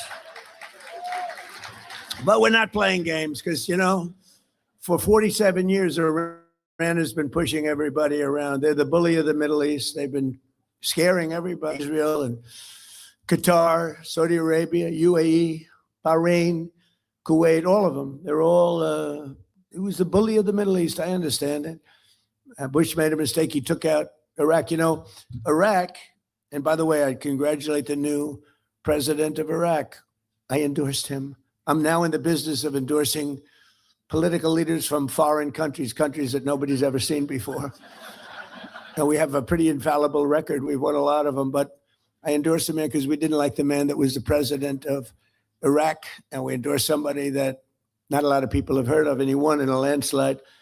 So I just spoke to him yesterday. But the relationships we have relationships that are very, very strong, very powerful relationships, and I think the Middle East is going to be taken care of. We had a lot of conversations with the leaders. I call them the new leaders. I call them the new regime. They kept saying the radical left, where is regime change? Well, if this isn't regime change, there's no such thing, because Khomeini in the first tier was gone. The second tier is gone. Half of the third tier is gone, which is a problem.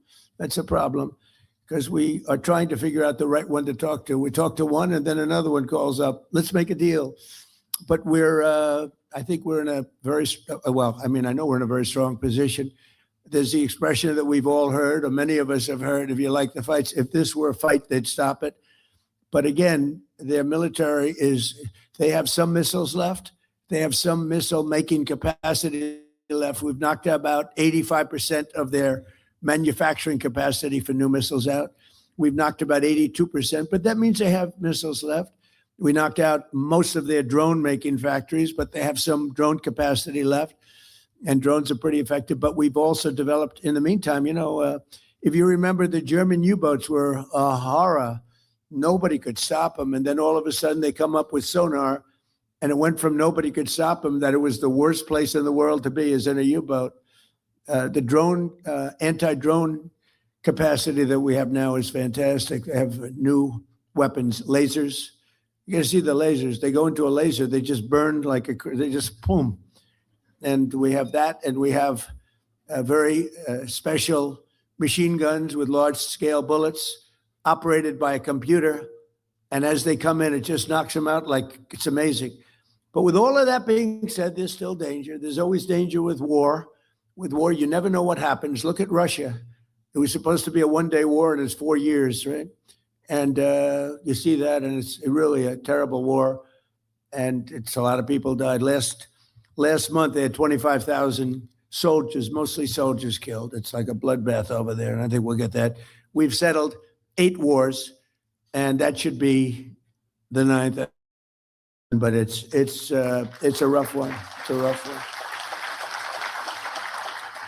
But we're joined tonight by a lot of my friends and very distinguished people that are great people. The Palm Beach Mayor, Danielle Moore. Where's Danielle? Where are you, Danielle? Hi, Danielle. How are you? Great person. We're working on a couple of things for good water. Let's say a nice water product, right? Like desalinization. I said, Danielle, why can't we be like a submarine? We have the best desalinization. We have the best submarines in the world. We can go for years underwater, all nuclear submarines, the nuclear ones. And one of the things we have is great water on the submarines, desalinization. So I'm saying, how does that sound for Palm Beach? So we're looking at it. We're going to play with it and see, boy, would that be nice from the standpoint of unbelievably clean, pure water. It would be great. So we're working with Danielle, and we're working with the council. And I think something's going to come up, whether it's filtering or desalinization. Desalinization is a little bit better and a little bit more expensive, like a lot. But, anything used by the Navy is the most expensive. But think of it, they can go forever in a submarine. Nuclear submarine can guide at just about top speed for 35 years without refueling. Can you believe it? Going at a very fast. We have the greatest submarines anywhere in the world. Nobody close. We're 15 years ahead of any other net. We have the greatest military in the world. I rebuilt it. I rebuilt the military in my first term, and I didn't know I'd be using it this much my second term, but certain things have to be done. It was sad when in Afghanistan, some of it was left behind by people that should have never happened. Getting out, we wanted to get out. We were going to get out easily. We would have won. And then gotten out. We would have gotten out with great pride, but we left some of the military, but it was really just a small percent. It sounds like a lot, and it is a lot, but it was 2% of what we built up. We built a great military, but our submarines can go by nuclear power. Think of that. They can go for many years without stopping. They have water capacity, Danielle, unlimited water capacity. The one thing they don't have, you know what it is? Food. They have to come up every 90 days for food. The only thing we can't figure out is food. A little simple thing like that. So, but it's really amazing. Some of the things that we're able to do with the military, with a lot of other things too. Palm Beach Town Council President Ted Cooney. Thank you, Ted. Thank you, Ted. Good job. Good. Palm Beach County Administrator Joe Abruzzo, who's a phenomenal. You got a diamond there. Hey, I know a lot of town administrators, and you don't want to. This guy is a diamond. Thank you very much. You're doing a fantastic job. Thank you, Joe. A friend of mine, even though he's a Democrat, sort of a Democrat. I don't know if he's a Democrat, but he goes as I'll tell you one thing, he's a great sheriff, and he's a popular guy. Sheriff Rick Bradshaw.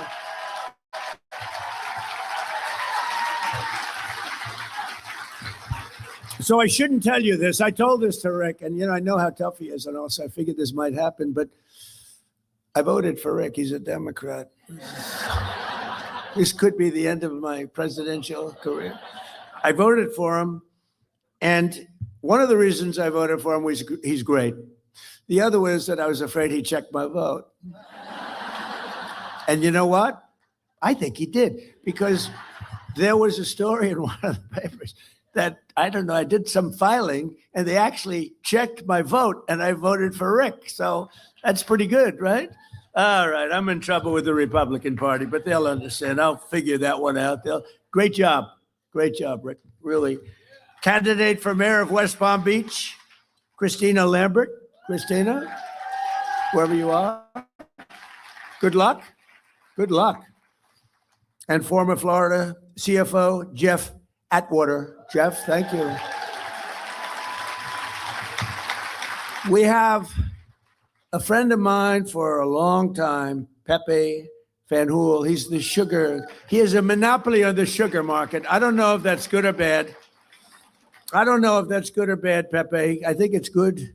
It sounds good to me. He has a monopoly on sugar throughout the world. He's also one of the largest property owners, maybe the largest in all of Florida. And Pepe Jr., who is just like the father, he looks like him, sounds like him. He might even be more vicious if that's possible. But they're both here. Pepe Van Hool, where are you, Pepe? And Pepe Jr., good. They are great people. And he's been a supporter of mine from the beginning, right? Almost before I ran, he said, if you run for president, you're going to win. Before I even announced. It was sort of crazy. He's been there from the beginning. Thank you very much. We appreciate the friendship. Great guy. I actually did tell Coca-Cola, why aren't you using real sugar? And they said, well, we have, the aspartame, whatever it is. I said, no, in other countries, believe it or not, Mexico, who does not like me after the change of the name to the Gulf of America, the president called me up. This is 6 months ago. We have 92% of the waterfront. They have 8%.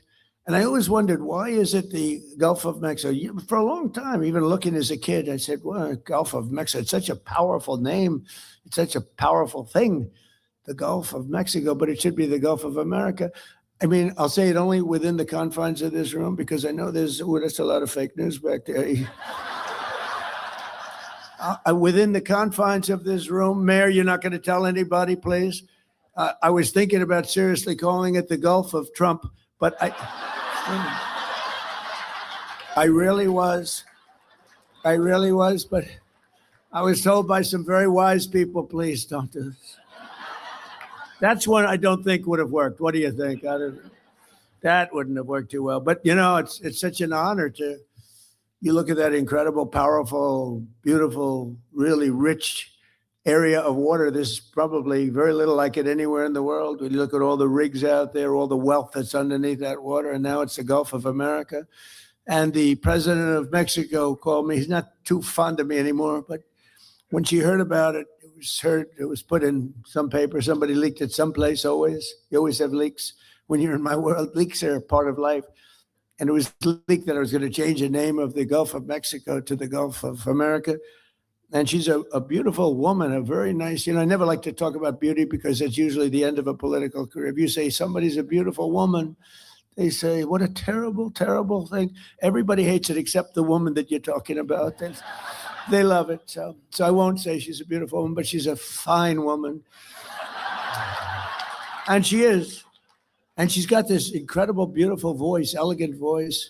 She was a ballet dancer. She's got this beautiful voice. And she goes, President, no, President, tell me, you're only kidding. You're not going to change the name of the Gulf of Mexico. Yes, I am. I'm sorry.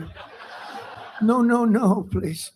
Anyway, so they don't love me too much in Mexico right now, That's why guys like me are in a lot of danger, consequential people get in a lot of danger. You know what I'm talking about?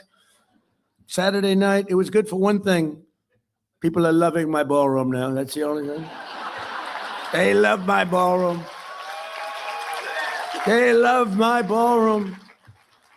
It's going to be the best in the world, although I like the one at Mar-a-Lago very much too, Mayor. And we have County Commissioner Maria Marino. Thank you. Commissioner, thank you. Good job. And former Congressman Dan Micah. Where is Dan Micah? Thank you, Dan. Good job. An architect who's really talented. He's done a lot of work for him. He's got a flair, a beautiful Hispanic flair in particular. And he comes from originally a place called Cuba, which we will be taking over almost immediately. No, Cuba's got problems. We'll finish one first. I like to finish a job. On the way back from Iran, we'll have one of our big, maybe the USS Abraham Lincoln aircraft carrier, the biggest in the world. We'll have that come in, stop about 100 yards offshore, and they'll say, "Thank you very much. We give up." But but this man really is great. Rick Gonzalez, he's a great architect. Where is Rick? He's doing a couple of projects for us now. He's doing some beautiful little projects that we have going with my son, Eric, who's fantastic. He's done a great job. And former Ambassador Robin Bernstein is here. She went out and learned Spanish, right? Dominican Republic. She went out and learned the language, and she learned it well. Congratulations. Not a lot of people aren't smart enough to do that, Robin. Most people don't bother doing it. I wouldn't do it, to be honest with you. But Palm Beach County is a very special place, and Palm Beach is a very special place. And it should be no surprise that across my first and second terms, residents of this community have served our country with exceptional devotion and skill. I'll meet people, I didn't know them, but I'll meet people at the club, or I'll meet people in Palm Beach or West Palm Beach. I love West Palm Beach. It's one of the really great stories is West Palm Beach. Palm Beach has been incredible. It's never been run better. We appreciate it. West Palm Beach is really hot. It's coming along so fast and so good. It's all over, one of the hottest. And I'm so honored with what's happened with Joe and with Meg. Where's Meg? Are you like, stand up, please? She's fantastic.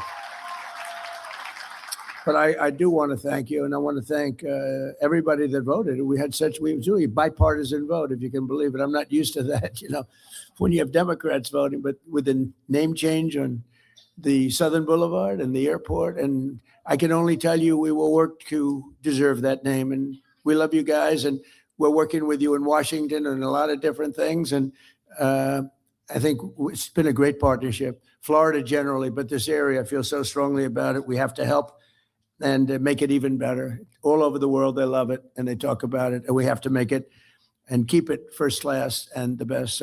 But I want to thank you very much. I know how hard you worked on that. She's a really great person, and I don't know what her future is, but I think it's really good politically. I think she's fantastic, and she loves animals, right? She loves her and her husband. They love animals, and that's good. That usually is very good for votes. I was never as much, they all wanted me to buy a dog when I went to the White House. They said, "Sir, you'll be the first president in 68 years or something that doesn't have a dog." I said, "It's not going to work for me." No, they like pictures of like Biden walking his dog, all that, but his dog was a vicious dog, kept biting our Secret Service people. No, we had 28 bite problems, 28. This was a violent dog. That's not a dog I'd want. But for 60 years, I guess, even longer, every president's had a dog because they do it for votes. Some of them do it because they love the dog. Probably most of them do it for votes. And I thought it would look quite fake. Like the fake news, it was quite fake. Can you imagine? Donald Trump has purchased a lovely, lovely little poodle. And he walks him religiously every day on the White House grounds as he's inspecting the ballroom that's going up. They walk deep down into a foundation that's going down to China. There's a lot of stuff going on in that foundation, let me tell you. A friend of mine said, "Boy, that's the deepest foundation I've ever seen for a ballroom." I said, "Yeah, a lot of things happening there." But we have several friends of mine that were great with us past and present. We have Secretary of Commerce, former Wilbur Ross is here. Thank you, Wilbur. Thank you, Wilbur. We have former Ambassador Woody Johnson, who's a great guy and you were a great ambassador. We appreciate it, Woody. Great guy, and the owner of the Jets, and current director of the Federal Housing Finance Agency, a man who has taken the Fannie Mae and Freddie Mac, but Fannie Mae, it's over $1 trillion in value. When I gave it to him, it was not doing well, and he's turned it around, and it's worth over. We're thinking about taking it public taking a little chunk out of it. For, I don't know what the hell we're going to do. It's peanuts compared to the values of, you buy 15 missiles. You take it public, it buys 15 missiles. But Bill Pulte, where are you, Bill? Bill. No, it's true. My first term, I was offered $100 million for that. And I turned it down because the guys that were offering me were very sharp. 2 of them are sitting in the room, by the way. They're not happy. But I turned it down because I didn't want to. Did you ever hear of schmuck insurance, right? I didn't want to be a schmuck. I didn't want to have them flip it for $500 million in 2 weeks, which is always a possibility. It's always a little scary, especially in the world of politics. I was with a bank, a very good bank, a very hot banker who's going to the head of one of the biggest banks in the world. And he was also in charge of real estate for the bank. And they had a corner building on 57th and 5th Avenue in New York. And he wanted to sell it. And he made a deal, quick deal, nobody even knew about it. It was quick. And he sold it for $25 million. And the person that bought it flipped it the following week for $97 million. And that was the end of his job. That was the end of his rise to the chairman of the bank. So I don't want to be in that category, but we kept it. I put Bill Pulte in charge, and I think it's worth over $1 trillion now, right? So we kept it, and we didn't sell it, and that's good. That's good. But not only have we lovingly restored they call it the crown jewel of Palm Beach, Mar-a-Lago, but we turned it into what everybody acknowledges. It's the hottest club anywhere in the world. I mean, I hate to say it about my club, but it is truly everybody that's been there. It's the hottest club anywhere in the world. And very importantly, it creates hundreds of jobs and brings thousands of travelers here each year. And then we have all the weddings and all the conventions and the events that we have there are spectacular. And they say it's raised more money as a ballroom. It's raised more money than any other ballroom anywhere in the world for charity. We raise tremendous money for charity. It's every other night you'll see it. They raise it for incredible things. And just as Marjorie Meriwether Post, who with her husband, E.F. Hutton, that was a power couple. E.F. Hutton, remember? E.F. Hutton talks, everyone listens, right? He was the number one guy. He's like some of the guys in this room was in a long time ago. This was in the early 1920s, roaring 20s, but Marjorie Meriwether Post was married to E.F. Hutton. She was the richest woman in the world, and they wanted to build something incredible, and they envisioned everything, and they bought the lot in South Florida. She bought it because that's where the great reef, if you look at, the maps, you have a great stone. It's a source of unbelievably powerful stone. It's a stone jetty, and it ends right there. She bought it there because there wouldn't be any settlement when you built the house on that settlement. It ends right in the backyard, actually, and it's really pretty amazing. She envisioned something really great, and she built Mar-a-Lago along with E.F. Hutton. And at the time, and then you had the Depression, but she wasn't affected by the Depression, and she actually built other sections onto it because she wanted to give people jobs. She did a fantastic job. And she always wanted that to be the Southern White House. And in fact, when she died, she left it to the White House Historical Society. And the late, great Jimmy Carter decided that Mar-a-Lago was too expensive for the United States. So fortunately for me, he gave it back to the Historical Society, and I bought it. And we spent a lot of money and made it great. I lived there for a while. Then I said, this is a very big house to live in. And, we had kids, and you have the kids running around the house. You can't find your kids ever. Where are they? Where are they? Which floor are they on? But it's a special place, and it's become a great, great club. And we've had all the foreign leaders, most of them. We had President Xi of China here a few years ago. And I'm going to be there in 2 weeks, by the way. That'll be interesting. But it'll be something because, he's amazing. He's an amazing guy. And the trip is going to be a very important trip that I'm making. And we had the late Prime Minister Abe of Japan. He was a fantastic man. He was a great friend of mine. He was assassinated in Japan with probably the only gun in Japan. They don't have guns in Japan at all. This crazy person made a gun and assassinated my friend. He was great. And we've had a lot of the other top leaders of the world at Mar-a-Lago. So good for Palm Beach. You know, it's interesting. They have a lot of Secret Service, as you can imagine. Probably gets even more, but we have a lot. And I have friends that are very rich, very powerful, and they don't complain. They sort of love it because the president is in your community, not me. It's the president of the United States is in your community, and they're so proud of it. I mean, people that are in this room that are very, very substantial, as big as it gets on Wall Street. And they have houses that are beautiful, and they have to go around. They have to go to one bridge or another bridge. They get thrown around like piñatas by the Secret Service. Get the hell out of here. These are people that never get spoken to. You know, the Secret Service, these guys, they don't have a lot of expression. They do a very good job. And the head of one of the biggest banks, the biggest bank, comes in. Sir, move out. What? Move out right now. Come on, let's go. He said, nobody's ever spoken to me. And yet they don't mind. It's crazy. They don't mind. They're honored to have the president, you know, whether it's me or anybody, they're honored to have the president in their community. So it's great. And it also gives you a lot of additional security. You get a lot of freak security. Mayor, I have to tell you, you probably have the safest community in the history of the world, if you want to know the truth. Nobody's coming into Palm Beach to do any robberies, okay?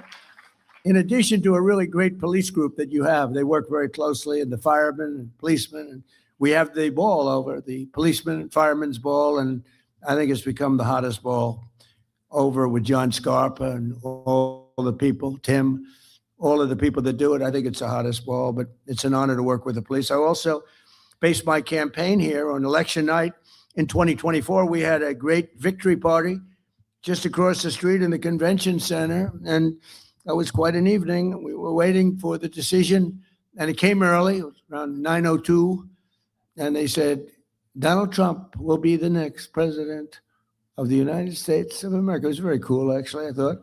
And it was right across the street. And then we had some crowd. Joe, you could use a little bit larger convention center, whatever you could do. Get that thing. I know you are. If you're working on it, it gets done. And so it was from Mar-a-Lago. We were there, and then we came over here. We had a tremendous crowd, and we celebrated a tremendous thing. And our country now is just amazing. And we were laughed at and mocked for 4 years. We were mocked. We were laughed at as being a stupid country. And now we're thought of with great respect, like we haven't been thought of for many, many decades. I want to thank the entire Palm Beach community for the extraordinary support that you've shown me and my family over the years. And I especially want to express my profound gratitude to the recent renamings. I want to just tell you that we have a lot of things in store. I know that a lot of tremendous elements are going to be added to the airport, making it bigger and better. And it's really going to be, I don't think there'll be anything as good as your airport will be anywhere in the country, anywhere in the world. So that's the way I feel, and that's very important. In Washington, they say, sir, which airport would you like most to fix up? I said, how about Palm Beach? You know? So you'll be all very happy. And, you know, it's right now, I own Doral, and right now we have a tournament. I'm so busy. And we have the big Cadillac Championship going on, all the great players, the PGA Tour. And they're there. And yesterday somebody came up, said, sir, the tournament is great. I said, what tournament are you talking about? I'm so busy with the Iranians trying to make a good deal, and we're not going to let that happen. But they've got to make a bad deal. But if they make a deal at all, because frankly, maybe we're better off not making a deal at all. Do you want to know the truth? Because we can't let this thing go on. Going on too long. But under the leadership of Secretary of State Marco Rubio, person from Florida, right? We're working hard to bring the 2035 World Expo to Miami, to Florida, and we'll support the jobs. It'll be bringing hundreds of millions of dollars, and it looks like we've got a real good shot. You know, I brought the Olympics here in my first term. I was the one, I got the Olympics and I got the World Cup, both of them. And then the election was rigged. You see that now? How about the Southern Law Poverty, whatever the hell they call it, where they supported the Ku Klux Klan and all sorts of other things, only to fight the Ku Klux Klan politically. They out there, we are fighting the Ku Klux Klan. They're the ones that are supporting it, giving it hundreds of, and many others, some even worse if that's possible. And now we found out, we got a whole lot of stuff coming. But I got the Olympics and I got the World Cup, and they're coming in now. And, it's interesting how things work out, because I missed my second term the traditional way, right? It was very sad. I had to make a decision what to do. And I said, when I got the Olympics, I said, boy, it's really sad because I got it. Nobody else, I got it. And I was dealing with those guys politically, and they said, sir, we're going to choose the United States of America. I said, wow, that's great. It was the Olympics. Then the World Cup. Johnny Infantino, who's the head of it, he's a friend of mine. I said, Johnny, you got to give us the World Cup. And he gave it to us. The problem was it wasn't in the next 4 years. It was in 6 years and 7 years, so I wouldn't be president. I said, I got the Olympics, I got the World Cup, and I won't be president. And then all of a sudden I realized I am going to be president during the Olympics and the World Cup. That's amazing. And, it's very interesting, though. I tried taking the third because we also have the 250th year. This is a great term when you think about it, with all the things we've done. And on top of that, and then we did the great, big, beautiful bill with no tax on tips, no tax on Social Security, no tax on overtime, all sorts of things. It's turning out to be very popular. People are now understanding it. But when I got these, I said, 250 years, okay, I got the Olympics, I got the World Cup. Maybe I can also claim the 250-year thing that I got that too. So I tried. I said, I also got 250 years. And they said, sir, you didn't get 200 with 250. Okay, well, I gave up. So I gave up on that one. But we're having an unbelievable celebration. And in fact, on June 14th, not so far away, the UFC is going to have, I think it's most exciting. I've been involved in a lot of events. I've given it a lot of tickets. I've sold a lot of tickets to things. I don't think I've ever had anything. This is going to be wild. We have a 5,000-seat arena being built right opposite the front door of the White House for the 250th. And that's going to be June 14th, which is my birthday, which is absolutely, Flag Day. But and that's a coincidence. It is not, I didn't do that. It just worked out that way. It is actually true, I swear.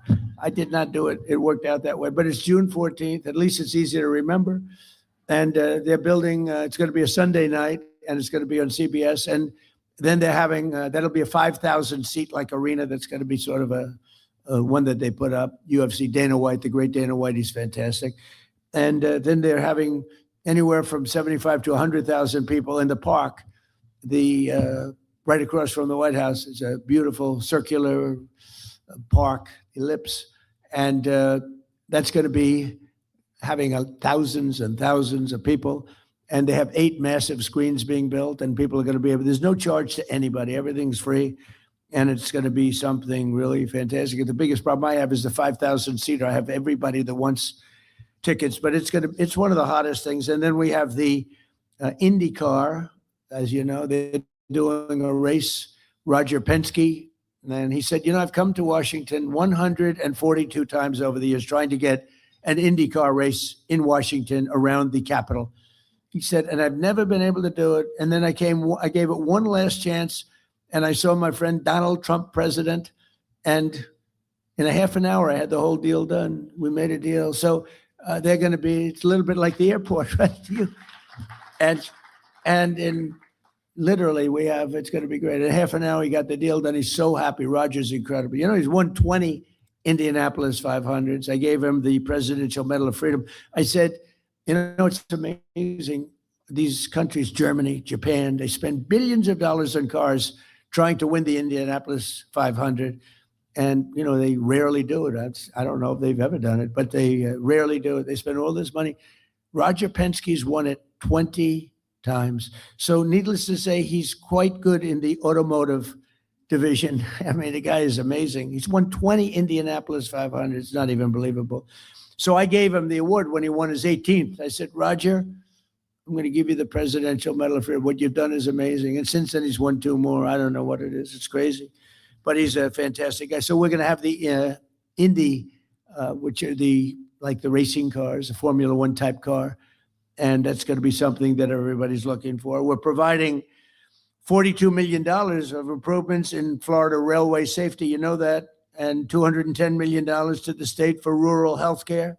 And we delivered more than $2 billion in federal funding for the Army Corps of Engineers to dramatically speed up the restoration of the Florida Everglades and Lake Okeechobee, which is now being done, right? We're doing that. A lot of it's been done. I got it done in my first term, but we're adding to it Okeechobee and, all the things that benefit you. And today we delivered a huge win for our great fishermen and anglers in the state. We have any fishers? I don't think this is a fishing room, I gave this statement a little while ago in the villages and the place went crazy. I don't think any fishermen here? Oh, that's not bad. Well, then you like this. That's better than I thought. But all state permits for the 2026 red snapper recreational season, as you know, was brutal with the federal government. You couldn't do anything. They let you catch a half a fish. If you caught 2 fish, they want to put you in jail, give you the electric chair. If you're lucky, you'll go to jail for the rest of your life instead of the chair. It was brutal. And so for years, our great fishermen have been punished in Florida and some other states with very short federal fishing seasons, like how about 2 hours? Go fishing. You go fishing for 2 hours, and then you have to pull it in and get the hell out of town, or they'll arrest you. But they gave you record short season, and I'm giving you unlimited seasons and federal seasons despite record fish populations. It's hard not to have a record fish population when nobody's been allowed to fish, essentially. And the states are begging to get these permits, and what we're doing is we're doing it. And the very incompetent Biden administration tried to shut down the oceans to our fishermen. And that, look, the ocean's a big place. It's a big place, but we love and respect our fishermen and all of those people that love that sport and love it. And so I'm very happy to announce that we just spoke with NOAA. That's your big group that does all of the work on regulation. And we're delivering to you all of the permits that you need for long-term fishing and lots of fishing, and enjoy the red snapper or whatever the hell you catch, because you're allowed to catch it now without going to jail for the rest of your life, okay? And with the support of many people in this room, a lot of them, we had the most successful first year of any administration in history. They say, even the radical left Democrats are saying that. We took the most dangerous, unsafe, violent, and open border in the world, and anywhere in the world, there's no border like this, and created the most secure border in U.S. history with 0 illegal aliens entering our country in the last 11 months. Think of it. We went from 25 million people coming in to 0. And the people that make up that list are the Democrats. Nobody even tries to come in because the border is so tight right now that you just don't even try. It's amazing. And, we had an open border that was allowing a terrible situation. We were allowing people in jail, people in mental institutions, drug dealers, murderers, 11,888 murderers coming into our country. Many of those people murdered more than one person. One murdered 7 people, and they're releasing them into our country. It's terrible. The murder rate in the United States is now the lowest it's been in 125 years. Can you believe that? It's sort of terrible to say in a way, because it's, who wants to talk about murder? But we had a murder epidemic, and it's now the lowest since before my father was born, 125 years, 1900. And that's an amazing thing. And the crime rate in the capital, Washington, D.C., which was a disaster. When I came in, it was one of the more dangerous cities in the country. It's now the lowest, it's considered now one of the safest cities in the country, which it should be. We moved in the National Guard. We took out over 5,000 hardened career criminals. Many of them came in during the open border of Joe Biden, and they made it just a horrible place. It was never that safe, believe it or not. It was, people were getting killed, but they were losing 3 people a week on average, murdered 3 people, 150 people a year. kids would come in to see the Washington Monument or the Lincoln Memorial, and they'd go home in a casket. They'd call their parents and say, I'm sorry, your son's been killed. And we moved some very strong people into the area. And in a period of a month, it was much better. 2 months, it was better yet. And now it's considered a very safe city. Restaurants which were closing all over town. They were even dangerous if you got there. They'd rob the interior of the restaurant. They'd go and raise your hands, give you money. It was terrible. And it's a very interesting statistic, Mayor. So 90% of the crime is committed by 2% of the people. And that's really good, because that means you can solve the problem. If it was 25% of the people, that's a tough thing.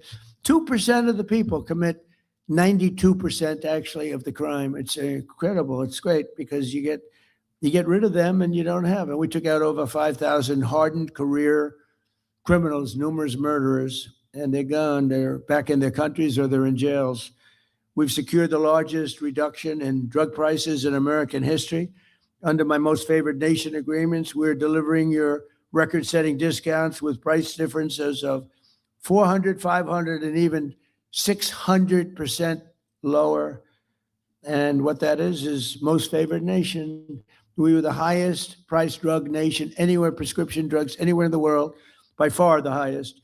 A drug that would sell for, like the fat drug, my friend became a very famous, he's begging me not to announce his name, but I use him as an example. He's very smart, very fat. And he was in London and he called it the fat. I said, I get one of those fat shots. And I said, it's not working. He's become very famous because he's really the one that got me onto this. It was like crazy. He said, in London, I buy it for $87. In New York, it's $1,300, the same exact. And he's very smart, very rich, actually. Highly neurotic. He's a neurotic guy. Highly neurotic. Most neurotic people, they're either really wealthy or they fail badly. You want controlled neuroses. His is not controlled, but he's smart. He checked out the company. He said it's the exact same drug from the exact same factory, made in the same plant. Everything was except the price. One was $87 in London, and one was $1,300 in New York. He said, what's going on? And actually, it had a little bit of an impact. And I went to the drug companies. I went all over. They've been looking at this for years, but there was no way you get the drug companies to do it. I got them to do it. I did a lot of bad things to them, but I got them. But they didn't care because they said there's no way to get the countries to do it. You had to have the country, because in London, a pill that was selling for $10 would sell for $100 in the US. In Berlin, $5 compared to $87, $90, $95.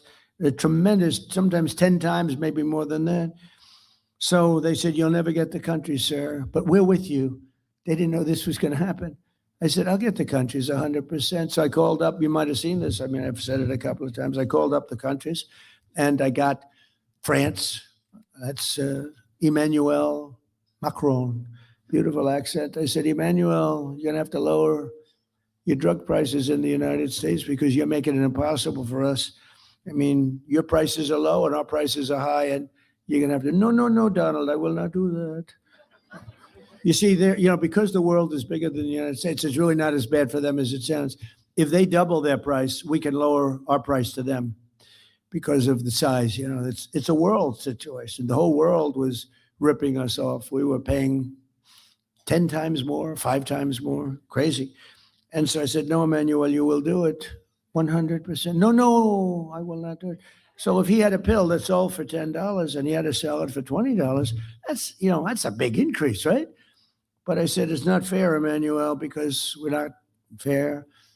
You will do it, Emmanuel. You will do it. He said, no, I won't. I said, here's what I'm going to do, Emmanuel. If you don't do it, I'm going to put a 200% tariff on your wines and champagnes that you sell into the United States, and it's effective on Monday morning. Donald, like I said, I will do it. I'd be glad to. So I did that with all the countries, and every country agreed. I'll tell you who can't believe it, the drug companies. They said, what you did is impossible to do, but I do it. I do a lot of things that are impossible to do, like becoming president 3 times, like winning 3 races, Anyway, so we have the lowest prices anywhere in the world. We went from the highest price. It's a really big thing. And frankly, that should win us the midterm, but the press hates to cover it. So, but people now know. So you can get drug prices. We go from the highest priced drugs in the world to the lowest. It's an amazing thing. And we have to go buy it, it's trumprx.gov. And that's been named by Bobby Kennedy and Dr. Oz. They're fantastic. They're doing a great job. I had nothing to do with that one, Joe. I had nothing to do with that one. And I had not much to do with the airport. That was Meg and you and everybody else. I tell you, it's not nice when you call up and say, hey, would you name an airport after me? They approached me with the road first and then the airport, and it's just a great honor. But the TrumpGov.com is setting every record in the book, and they're buying things for a fraction of the price. And today I'm thrilled to announce that starting on July 1st, we'll provide Medicare patients with coverage for weight loss drugs like Ozempic, Zepbound, Wegovy. It will be available for, listen to this, $50 a month. And we're cutting, as you know, and as you, I hope, know, we cut the insulin price down to $25 a month, which was, in many cases, it was $1,000. And I don't know if it affects the people here, but it was thousands of dollars, and now it's down to $25. We got it down. I did that really in my first term. It was terrible because I did it in the 3rd year of my first term. I got it down to $25. And then they told me, sir, it will take statutorily, it'll take 2 years, one of those deals, it'll take 2 years before it can go to that price. I said, I better win the election. If somebody else wins the election, they're going to take credit for the insulin. And lo and behold, we had some problems with the election, a disgraceful thing. And I saw Biden up there. We have a $25 insulin. I said, I did that. Can you believe it? I was seething. I was not a happy person. In fact, I said, I think we're going to have to run to set the record straight. But we got it down to $25. It was amazing. Everyone knows we did it. We actually have been given good credit. It's nice to be given good credit when you do things that are good. And I guess sometimes they'll say they don't give me enough credit, and then I'll be in the Oval Office, this beautiful, most powerful, most incredible office in the world. People walk in and they say, wow, the biggest people in the world. Even the Queen the other day, she walked in with King Charles, Camilla. She said, wow, this is the Oval Office. I said, when the Queen of England says that, that's very cool. But people do, the biggest business people, the biggest politicians. And, it's an amazing place, and we keep it well. We fix it. One of the nice parts about being in real estate, I give it the Mar-a-Lago treatment. We fix Mar-a-Lago. We make it better than it's ever been. It's better than it was the day it was built. So we have a lot of fun. By the way, the King and Queen were fantastic. They were here. What great representatives they are for their country. Really high quality. When he got up and made the speech with that beautiful accent, I said, well, that's the one thing I'll never have is that accent. I'd like to have that accent, but no, it was very elegant. He's a very elegant person, very good person. So in 4 years, the last administration took in much less than $1 trillion. And in 11 months, so you got 4 years less than 1 trillion. And in 11 months, we took in as an investment where countries and people, rich people are investing. In 11 months, we took in over $18 trillion, which is a record. And we passed the largest tax cuts in American history. And, you have your 1 year deduction that people never thought would be possible. Instead of over a 38-year period, you're taking it in 1 year. And nobody believed a thing like that was possible. I did that actually for a shorter period of time in the first administration. I think we had the greatest economy in history in my first administration. And in the second, I think we're blowing it away. But we had to make a detour. I'm sorry. We had to make a detour to Iran. Everything will snap back. We were down to less than $2 for gasoline in Iowa. I was in Iowa 2 months ago, just before the little skirmish took place. Is taking place, and price for gasoline was $1.85 a gallon. And we were a lot of places where $2, some below $2. And I believe it'll snap back very, very quickly as soon. There's so much oil. These ships are loaded up with oil. They can't get out of the strait. I think we're going to have it solved. I think everyone in this room is going to be very happy and very impressed. Our tax cuts supported an estimated 408,000 full-time Florida jobs. You know that. And we delivered no tax on tips, no tax on overtime, no tax on Social Security for our seniors, which I think is the last one. I wasn't sure if that was the biggest one, but I can tell you in Florida, it's the biggest one. No tax on Social Security for our seniors. We virtually eliminated the estate tax or death tax for people with small business and farms. So many farmers where they leave their farm, they're land rich and cash poor. They have a farm that's of value. They leave it to their children, their great children who they love so much. If they don't love their children, I say don't bother. It's nothing much. But if you do, if you want to leave your farm or your small business to your children, we have no estate tax. We have, they call it a death tax. That's what it is. And pretty amazing thing. In the case of farms, it's a way of life. And the parents would be on the farm. The kids would grow there and they love it. They wouldn't do anything else. They would rather do that than anything else. And they used to get hit with a tax, big tax that they couldn't pay. So they go out and borrow money from the local bank or whatever. And they weren't able to pay and they would lose their farm. And in many cases, they would commit suicide. Literally, they'd commit suicide. We don't have any death tax or inheritance tax anymore for the small farms and small businesses. So when you leave your business to your kid, you don't have that. And we made interest on car loans fully tax deductible so that if you borrow money, if you buy an American car only, you have to buy an American-made car. But you can borrow money from the bank. Your interest is deductible for income tax purposes. And that's a big deal that we've never seen. Middle income people have never been big on deductions. Rich people have gotten used to deductions, but those other people haven't. We added 186,000 private sector jobs in March. Jobless claims just hit the lowest level since 1969. And more Americans are working today, as I said, than ever before. And since the election, 89 times we've hit new highs, and we're adding $9 trillion. We've added in just 11 months, we've added over $9 trillion in value to the stock markets. And people with 401ks have really, it saved marriages, actually. One policeman told me my wife thought very little of me. She felt I wasn't a man because I was a bad investor. With my 401k, I had nothing I could do about it. It was under the Biden administration. And now she thinks that I'm Warren Buffett. She said, husband's the most incredible investor. The numbers every month. So it's amazing. The 401k is just, I think most of the people in this room understand that as soon as it's over, it's going to drop like a rock. I think it goes below where it was because there's so much oil. It's not like it'd be a problem if there was a lot. There's so much oil out there. But core inflation has dropped. Grocery prices are down. Used car prices are down. Rent is down. The only thing that is up is the gasoline, and that's coming down. But, with all of this, and I say it again, we had to do this little excursion because a nuclear weapon, this world would be, it would be a horror. It would be a world that would live in fear.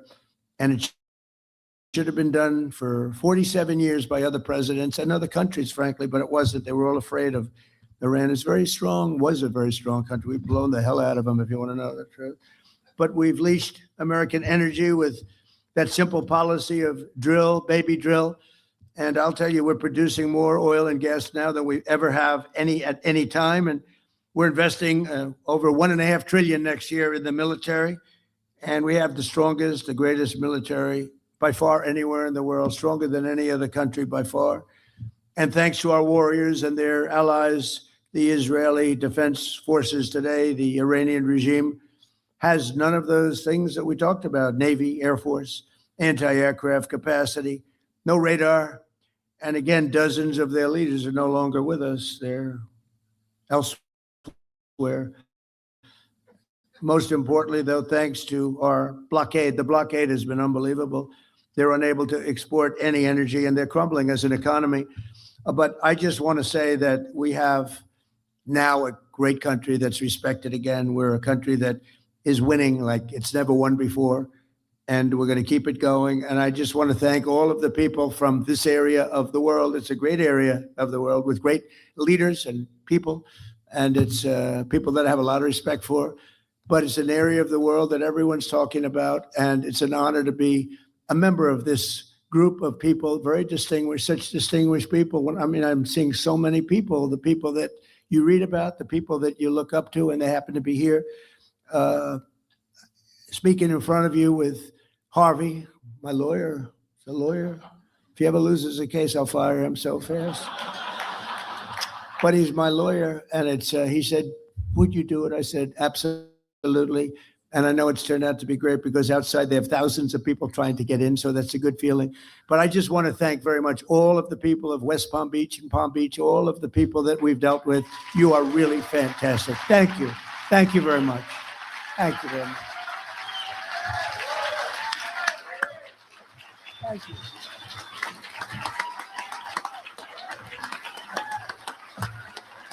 Thank you.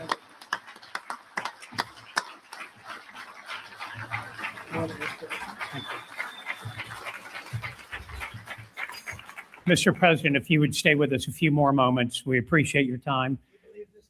Yeah. We have a few questions for you. First, obvious question, Palm Beach is your home.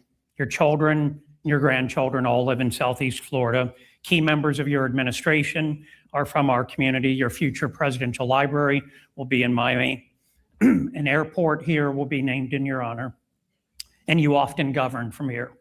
You own properties everywhere in the world. You could live everywhere in the world. Why do you choose our community? Why Florida? Why Palm Beach County? Well, before I do that, so Elton John told me, when you hit it big, you leave.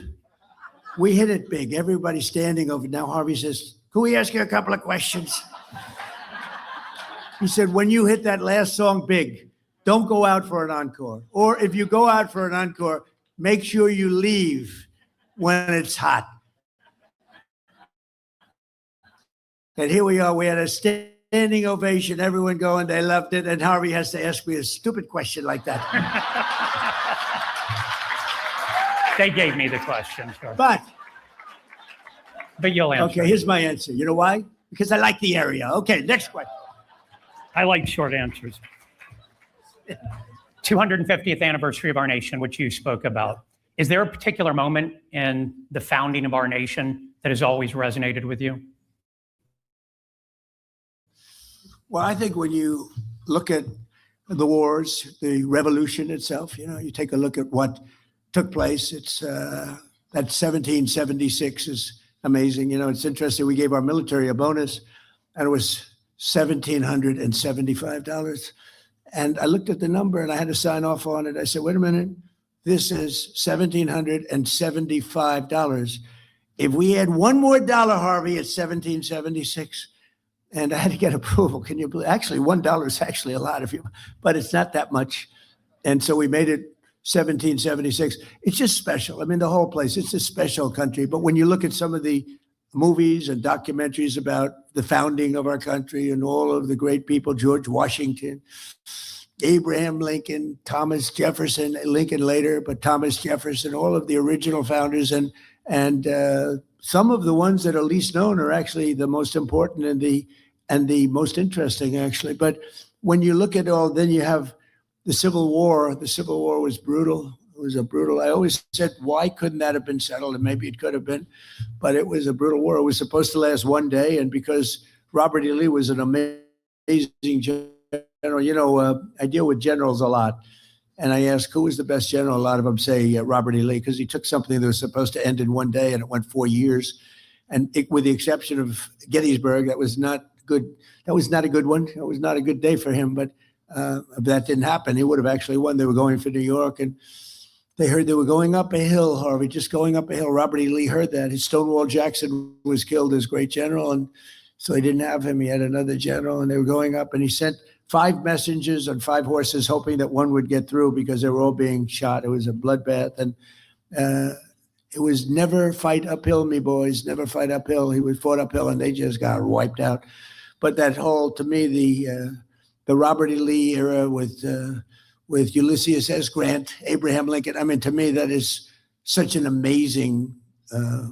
You can learn so much from it, but it was such an amazing time, such a horrible time, beautiful in certain ways, but such a horrible, horrible time.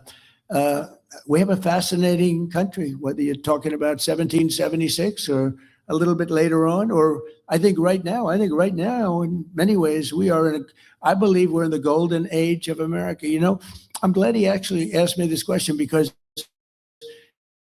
I just used a term that I didn't use when I was leaving. I didn't say we are in the golden age, Harvey, of America, and we're living it. And I think it's a very exciting time right now. I'm glad you liked one of my questions, sir. As someone who came from the business world, you're now in the political world.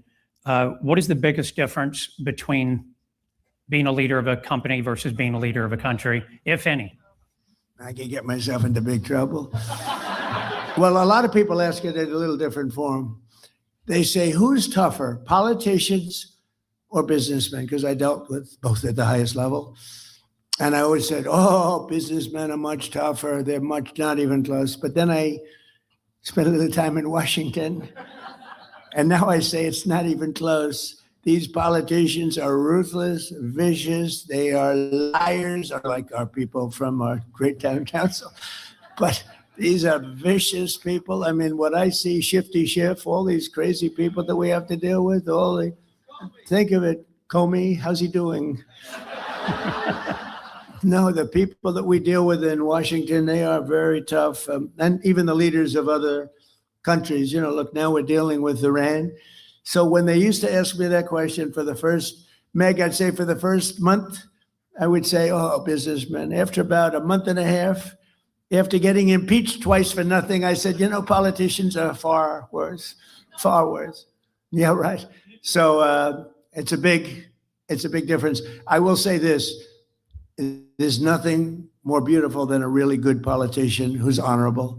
There's nothing more beautiful than an honorable prosecutor. You have some of these prosecutors, they're dirty cops, and you have others that are very fair. And I think the world of the prosecutors is a very important world. You have to have fair prosecutors, and some of them aren't fair. I mean, I was a part of it, and I was able to beat a system that was brutal. A lot of people didn't think it was doable, and we did. But having because it's a very important position, the prosecutors are very powerful, and they can destroy people unfairly, and they can also do a good job. But having smart and fair prosecutors is a very important part of the world in which we live. I think that makes sense, but I feel very strongly about that. Yeah.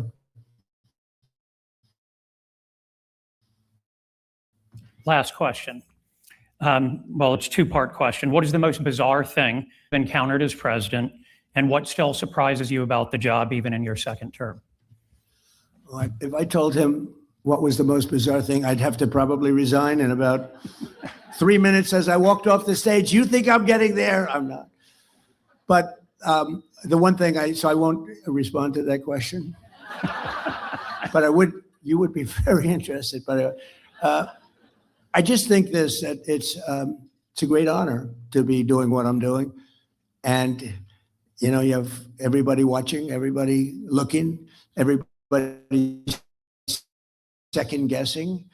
Some are very fair and very, good, and you learn from them, and you take what they suggest or what they're complaining about in some cases, if they're fair, and others, no matter what you do, it's like you can have a baseball team and win 21-0, and they'll say you should have won 25-0, right? Because we've done really a job. We're being credited of having the best first year of a term of any president. I think it is. I mean, when you look at all the regulation cuts, all of the tax cuts, all of the law and order things, I mean, the border as an example, we settled 8 wars, and nobody settled 8 wars. In fact, the woman that won, a very nice woman, Maria, she won the Nobel Peace Prize, and she said, what? Nobody should win that but Donald Trump. She said, Donald Trump should win it more than any other person that won it. And she actually gave me her Nobel Prize. She's a terrific person. But but I just say this, it's a great honor to do it. I think it's bigger than I thought, when I was thinking about running early on in 2015, 2014, before I ran.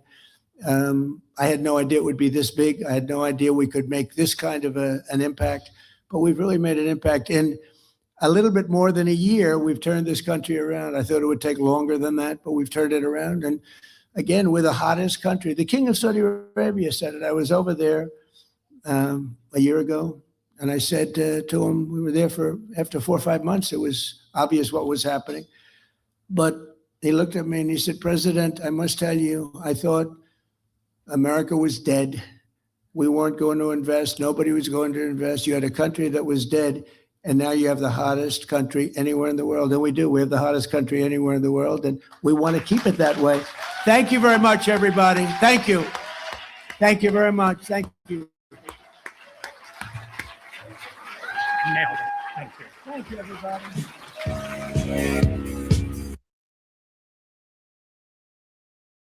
I swear, Donald Trump is just, we have the best president in the world, right? Speaking of, oh wait, can you guys hear me? All right, you guys, I have something for you. I see some of the Democrats mad in my chat. Everybody's welcome. Everybody is welcome. But let me share something with you before I go. I pray for our president too. I see you guys' comments. Thank you. Let me give you something. Just something to think about. Something to think about. I think you'll like it.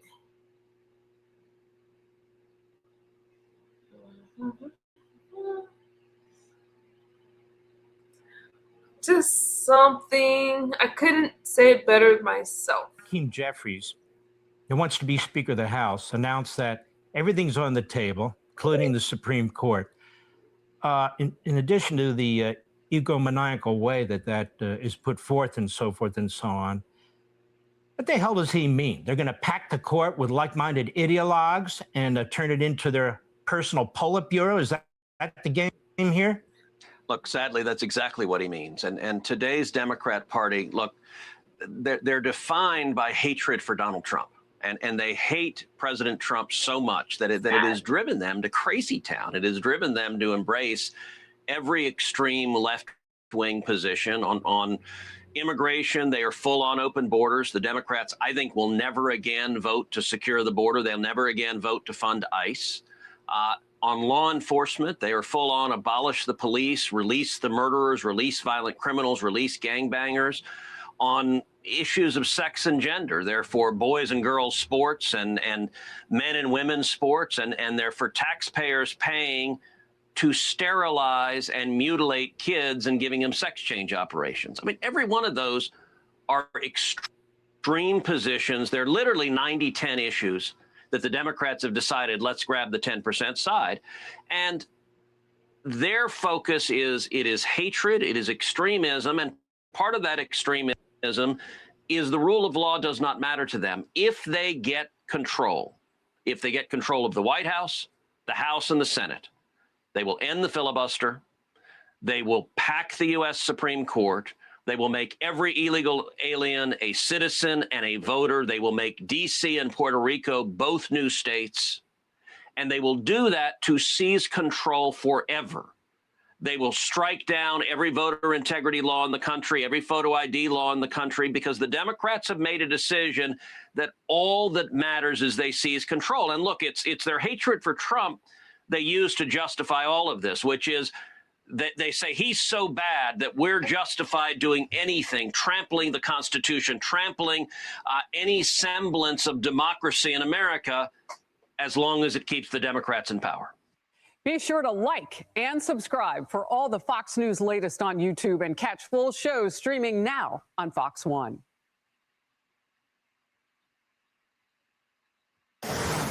Sorry to interrupt, guys. So we have the President Trump.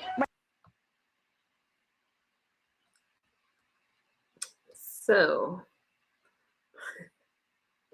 did you like that? Are we still friends? All right, you guys. Let me get to some of your comments. Brutal Fact says 45th, 47th, and 48th. Okay. I'm glad you guys are getting along in the chat. glad. Let me give you this.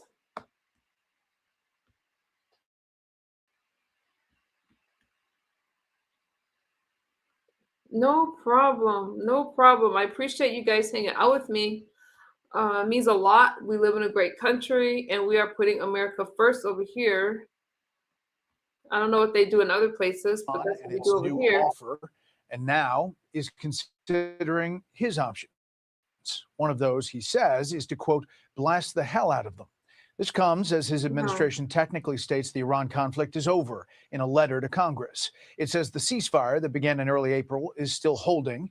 That is seen by many lawmakers as a maneuver designed to avoid the need for congressional approval of the action at 60 days. Senior White House correspondent Peter Doocy has details tonight, live from the North Lawn. Good evening, Peter. Good evening, Brett. Yes, on paper, the war with Iran is over, but because President Trump has not decided to pull any Pentagon assets out of the Persian Gulf, it's not really over. They're asking for things that I can't agree to. Negotiations with Iran continue as the White House writes to Congress. The hostilities that began on February 28th, 2026 have terminated. That's key, because if those hostilities ran longer than 60 days in a row, President Trump would need to ask Congress for permission to continue to comply with the War Powers Act. The war powers. Every other president considered it totally unconstitutional, and we agree with that. Thousands of missiles and bombs have fallen on Iran during Operation Epic Fury, and Vice President Vance, according to The Atlantic, expressed his concerns about the availability of certain missile systems in discussions with President Trump. The president doesn't share those concerns. All over the world, we have inventory, and we could take that if we need it. For instance, we're stocked and locked and loaded. As a result of the war, gas prices have climbed to $4.39 a gallon. When people are angry about it, I'm angry about it when I go to the gas pump. As soon as the war ends, the gasoline prices But Trump is right. As soon as we get the Strait open, you'll see that price fall, hopefully down to $3.50. If the president decides to break the ceasefire, CENTCOM Commander Admiral Brad Cooper has presented him new strike options. I mean, do we want to go and just blast the hell out of them and finish him forever, or do we want to try and make a deal? I mean, those are the options. Do you want to go blast the hell out of them? I prefer not. Forever? On a human basis, I prefer not, but that's the option. President Trump's words there don't make it sound like another military strike against Iran is imminent, but it is also extremely unlikely that he's going to declare Epic Fury officially over until Iran says the magic words, no nuclear weapons. Brett. And Peter, President Trump is pulling out troops from Germany? Yes, we just got word from the Department of War. They're going to pull 5,000 troops out of Germany. There are 38,000 American troops stationed there right now. It's going to take 6 to 12 months for this to happen. And the Department of War says they're doing this because they just finished a review of the force posture in Europe. But it's also worth pointing out this comes as President Trump has been extremely critical of Germany for their lack of help with the Iran war. He said yesterday, Spain and Italy might soon see American troops leave too. Brett. Peter Doocy, live on the North Lawn. Peter, thank you. Be sure to like and subscribe for all the Fox News latest on YouTube and catch full shows streaming now on Fox One.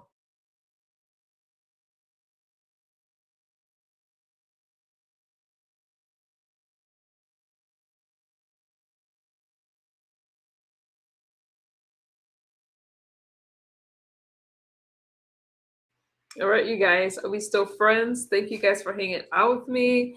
I see your comments, and woo, we got a mixed chat, but I will be back later. How you doing, Stewie girl? I'm going to do a regular stream right now for the Galaxies, for my regular chat. Thank you guys for hanging out with me, and I will see you guys later. God bless our country. I'm praying for our country, and I'm praying for you guys as well, okay? Good night, Jerome. Thank you for hanging out with me. Stewie girl, I see you. You guys, we're putting America first. And sometimes some people don't like what we have to say. All right. Talk to you guys later. Bye-bye. See you later, politicians. I see you. I hate myself. Mercy. That's coming from the left. But we stick to what's right. Okay. Uncle Claude. Hey, I didn't see you sneak in. Have a great day, almost everyone. All right, you guys. I'll see you later. Thank you, Travis. Bye, you guys.